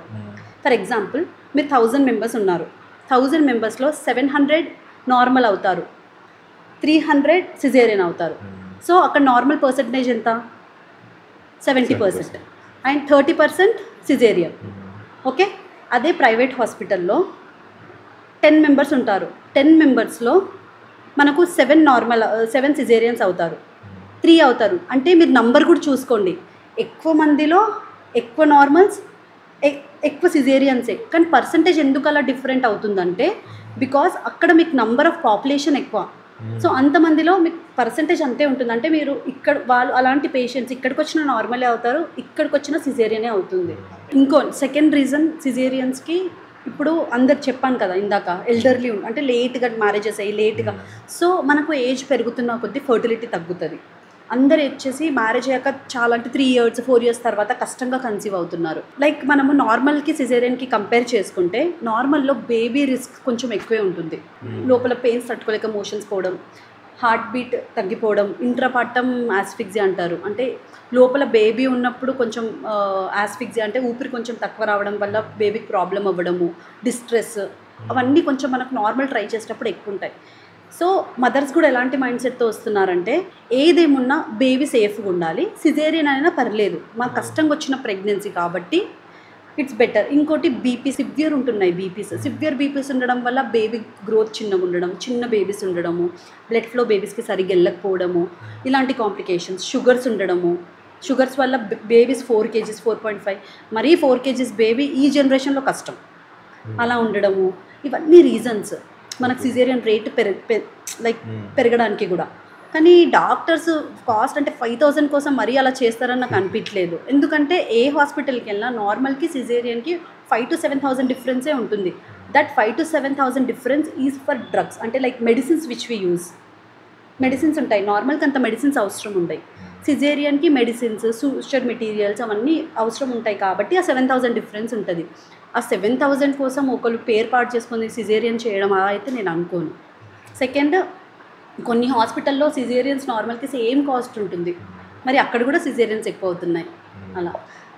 ఇంకా గైనకాలజిస్ట్ వచ్చేసి సిజేరియన్ కంటే నార్మలే ఈజీ. ఏముంది, సిస్టర్స్ మానిటర్ చేస్తూ ఉంటారు, మేము వచ్చి 2 hours ఒకసారి చూస్తూ ఉంటాము, బేబీ బయటకు వచ్చే టైంకి వచ్చి డెలివరీ చేసేసి చిన్న స్టిచ్ చేసేసి వెళ్ళిపోతాము. సిజేరియన్ అంటే 1 hour 1.5 hour నిలబడి మొత్తం చేసి అది చేసి అంతా మేమే చేయాలి బయట అలా. అదే చెప్తున్నాను నేను, మీరంటలేదు, ఇన్ జనరల్ కూడా మొత్తం అదొక అంటే లైక్ ఒక మిత్ చెప్తున్నా, ఇండియాలో biggest myth, doctors are commercial. అంటే మీరే కాదు, నాకు చాలా మంది క్వశ్చన్ అడిగారు, లైక్ వై సిజేరియన్స్, వై, చాలా రీజన్స్ ఉన్నాయి చెప్పాను కదా ఇవన్నీ. ఇప్పుడు ఇంకోటి, ఇప్పుడు మీరే చెప్తున్నారు పేషెంట్స్ ఎక్కువ రెస్ట్ తీసుకుంటున్నారు, బెడ్ రెస్ట్ తీసుకుంటున్నారు, అలాంటి వాళ్ళకి అంటే వాళ్ళకు 9 months ఏం నొప్పి తెలియదు, నొప్పులు వచ్చాక వాళ్ళు అంటారా, వాళ్ళే మేడం ప్లీజ్ సిజేరియన్ చేయండి అంటారు. గవర్నమెంట్లో వచ్చేసి నంబర్ ఎక్కువ ఉంది కాబట్టి ఎక్కువ డెలివరీస్ నార్మల్ అన్నట్టు మనకు కనిపిస్తుంది అంతే. ఇంకోటి, గవర్నమెంట్లో 3 days 4 days అన్నా నార్మల్కి ట్రై చేస్తారు, అదే ప్రైవేట్లో పేషెంటే టైం పడుతుందమ్మా అంటే, ఎంత టైం మేడం పర్లేదు సిజేరియన్ చెయ్యండి ఇలా మాట్లాడతారు. లిటరల్ నా దగ్గర కూడా అంతే మాట్లాడతారు, అమ్మ టైం పడుతుంది ఆగు అంటే 2-3 days ఎవ్వరు వెయిట్ చేయరు. ప్రైవేట్లో వస్తే మేడం పట్టించుకోవట్లేదు, ఏదో ప్రాబ్లం అవుతుంది సిజేరియన్ చేసేయండి అంతే. ఇక్కడ గవర్నమెంట్లో 3-4 days టైం పట్టిన, దే గివ్ టైం. పేషెంట్స్ డాక్టర్కి కూడా 3-4 days కామ్గా ఉంటే టైం ఇస్తారు, కాబట్టి అక్కడ ఇంకా ఎక్కువ సక్సెస్ రేట్ ఉంది నార్మల్స్కి. అయితే ప్రెగ్నెంట్ అనగానే ఫర్ ఫుడ్ ఇంటేక్ మనం తీసుకోవడం అనేది ఎలాంటి ఫుడ్ తీసుకోవాలి. లైక్ ఇంకోటి రీసెంట్గా ఒక అంటే మీమ్స్ వస్తూనే ఉంటాయి కదా, చూసినప్పుడు ఒక మీమ్ వచ్చింది అనమాట, ఫిష్ తీసుకుంటే పిల్లలు కొంచెం షార్ప్గా కొడతారని చెప్పేసి వచ్చింది. Fish rich source of protein, so అందుకే తీసుకోమంటాము. బ్రెయిన్ అంటే మళ్ళీ అంటే అందరు ఇంకా ఐఏఎస్ ఐపీఎస్లే ఉంటారు అందరు ఫిష్ తింటే. అలా అలా ఫిష్ తింటేనే షార్ప్గా డిహెచ్ఈ అని కొన్ని ఉంటాయి అన్నమాట. అవి ఫిష్లో కొంచెం కొన్ని ఒమేగా ఫ్యాటీ యాసిడ్స్ అలాంటివి ఎక్కువ ఉంటాయి. అంటే ఫిష్ తింటే ప్రోటీన్ మంచిగా ఉంటుంది, బేబీ గ్రోత్ మంచిగా ఉంటుంది అని తెలుసు, కానీ ఇలా బ్రెయిన్కి ఫిష్కి సంబంధం లేదు. నిన్ననే చూసిన ఫిష్కి బ్రెయిన్కి అట్లా అంటే అందరు ఐపీఎస్ ఐఏఎస్లే ఉంటారు. ఇంకా మొత్తం సంగారెడ్డి మొత్తం ప్రచారం చేసేద్దాం మనం. అలా అలా ఏం ఉండదు, అది జస్ట్ ఒక్కొక్కరు ఒక్కొక్క ఆలోచన అంతే, అలా ఉండదు. డైట్ వచ్చేసి pregnancy is not a disease. మీరు ముందు ఎలా ఉంటారో ప్రెగ్నెన్సీలో అలా అలాగే ఉండి అలాగే తినొచ్చు, అంత ఏం రెస్ట్రిక్షన్స్ అలా ఉండవు. కానీ కొంచెం ఆయిలీ ఫుడ్ కానీ లేదంటే స్పైసీ ఫుడ్స్ అలాంటివి మాత్రం కొంచెం తగ్గించుకొని, లార్జ్ మీల్స్ తినే కంటే కొంచెం కొంచెం మీల్స్, చిన్న చిన్న ఫుడ్ ఒక 10 times 7 times డే మొత్తంలో ఫ్రూట్స్ ఎక్కువ తినడము, వాల్నట్స్, బాదాం అలాంటి డ్రై ఫ్రూట్స్ ఎక్కువ తినడము, వాటర్ ఇంటేక్ 4 to 5 liters తీసుకోవడము, అలాంటివన్నీ చేస్తే like that is only additional to help your self. ఇంకోటి కాన్స్టిపేషన్ పెరిగిపోతుంది కాబట్టి యూ కెన్ హ్యావ్ కీరా, క్యారెట్, ఫైబర్ ఎక్కువ తినడము, లీఫీ వెజిటేబుల్స్ అవన్నీ యాడ్ చేసుకుంటే సరిపోతుంది. మీరు ఎప్పుడైనా ఫేస్ చేస్తారు లైక్ ఎట్లా అంటే మాకు ఈ డేట్కి ఈ టైంకి మాకు పుట్టాలి, మా పంతులు ముహూర్తాలు చూసి చెప్తారు కదా, మాకు ఈ టైంకే కావాలని చెప్పేసి ఇంకెప్పుడైనా ఎప్పుడైనా కాదు, మాక్సిమం అలాగే ఉంటాయి. ఫస్ట్ సిజేరియన్ అయిన వాళ్ళు సెకండ్ మాక్సిమం సిజేరియనే ఉంటుంది, ఎందుకంటే అంత గ్యాప్ ఎక్కించుకోరు. ఇంకా మనము సెకండ్ నార్మల్ ట్రయల్ చేయాలంటే కొన్ని వాళ్ళకి కాంప్లికేషన్స్ ఎక్స్ప్లెయిన్ చేస్తాము, ఆ కాంప్లికేషన్స్కి వాళ్ళు విల్లింగ్ ఉండరు. సో మనం కన్సెంట్ అన్నీ చెప్పి తీసుకొని ట్రై చేయాలి కదా, అలా విల్లింగ్ ఉండరు. సో సెకండ్ సిజేరియనే అంటారు.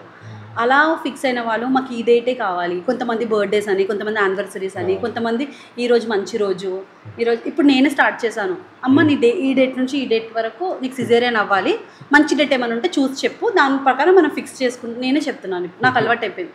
ఇంకా నేను అష్టమి అమావాస్యని రౌండ్ చేసుకుంటాను క్యాలెండర్లో, ఎందుకంటే వాళ్ళు డేట్లు ఇచ్చాక మళ్ళీ ఇవాళ అష్టమి అంట మేడం వద్దు, ఇవాళ అమావాస్య మేడం వద్దు అంటారు.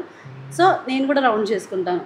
ఇంకోటి ఏదైనా లైక్ పిల్లలు పుట్టిన తర్వాత పేరెంట్స్ ఎప్పుడైనా చూస్తారు కదా, లైక్ ఫీమేల్ పుట్టగానే బాధపడడం కానీ, మీరు ఎప్పుడైనా లాంటివి అన్నీ? అవును, కొన్ని అయితే నేను గొడవలు కూడా చూసాను, అమ్మాయి పుట్టిందని చెప్పేసి.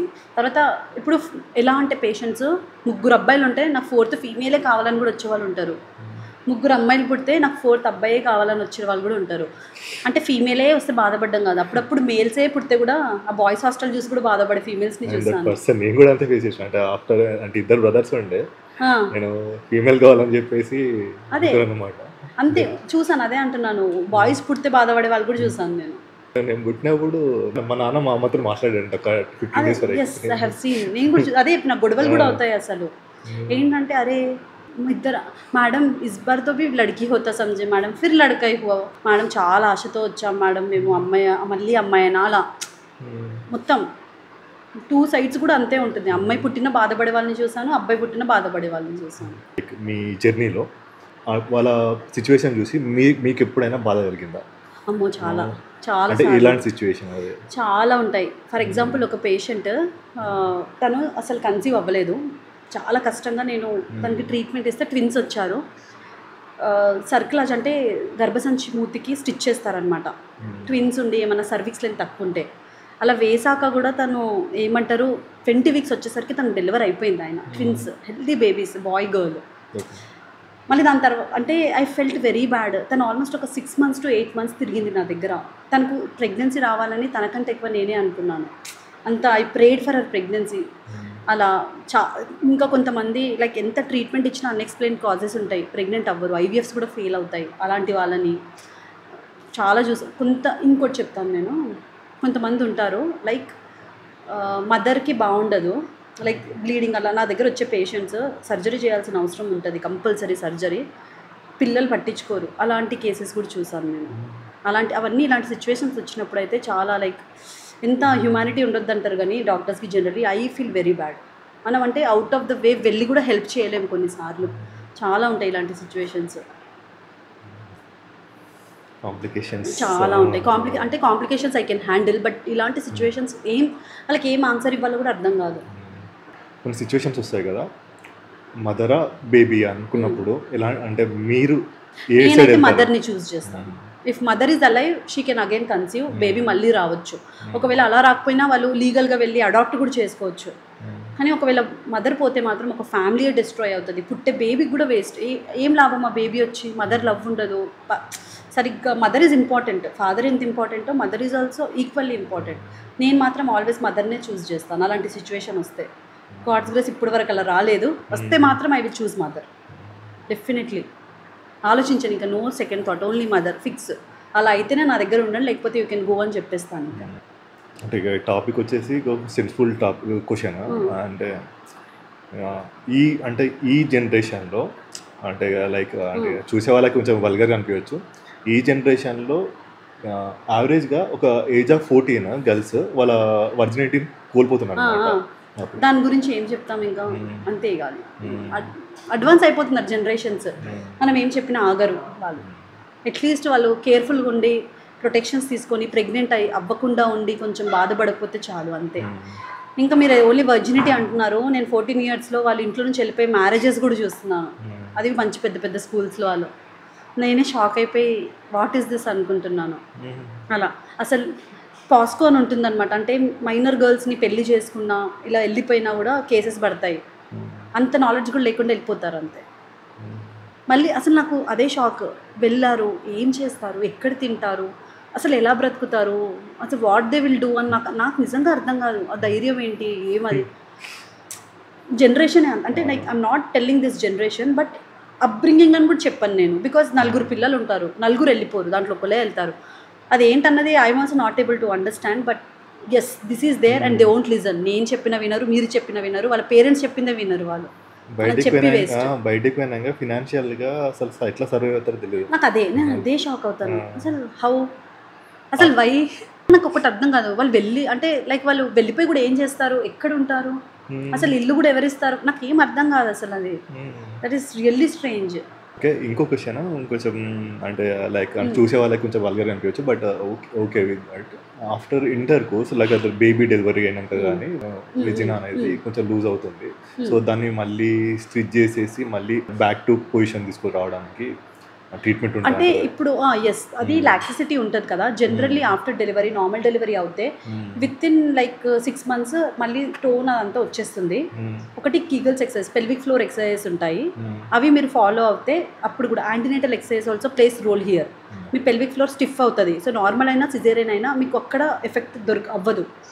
దాని తర్వాత పోస్ట్ డెలివరీ తర్వాత తొందరగా ఒక 6 weeks లేకపోతే 2 monthsకి again pelvic floor exercise start చేసుకోవచ్చు.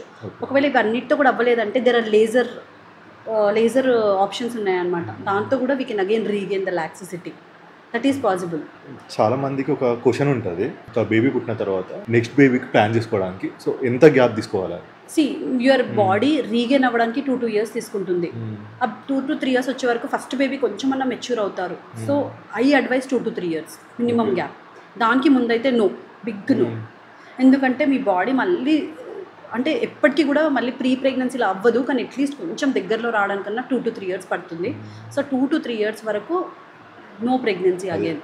కొంతమందిని చూసినప్పుడు ఒక బ్రదర్స్ ఉంటారు కదా, లైక్ వాళ్ళకి ఒక 1.5 year ఏజ్ గ్యాప్ ఉంటుంది. సో నాకు అంటే యాక్చువల్గా అది చూసినప్పుడు అదే డౌట్ వస్తుంది. అదే కొంతమంది అట్లా ప్రిఫర్ చేస్తారు, ఇద్దరు ఒకేసారి పెరిగిపోతారని. కానీ వద్దు, 2 to 3 years ఒక బేబీ కొంచెం మంచిగా అయ్యాక స్కూల్ పంపించే టైంకి నెక్స్ట్ బేబీ ప్లాన్ చేసుకుంటే మీకు ఈజీ అవుతుంది, బేబీకి ఈజీ అవుతుంది, కాన్సన్ట్రేట్ చేయగలుగుతారు, మీ బాడీ కోఆపరేట్ చేస్తుంది.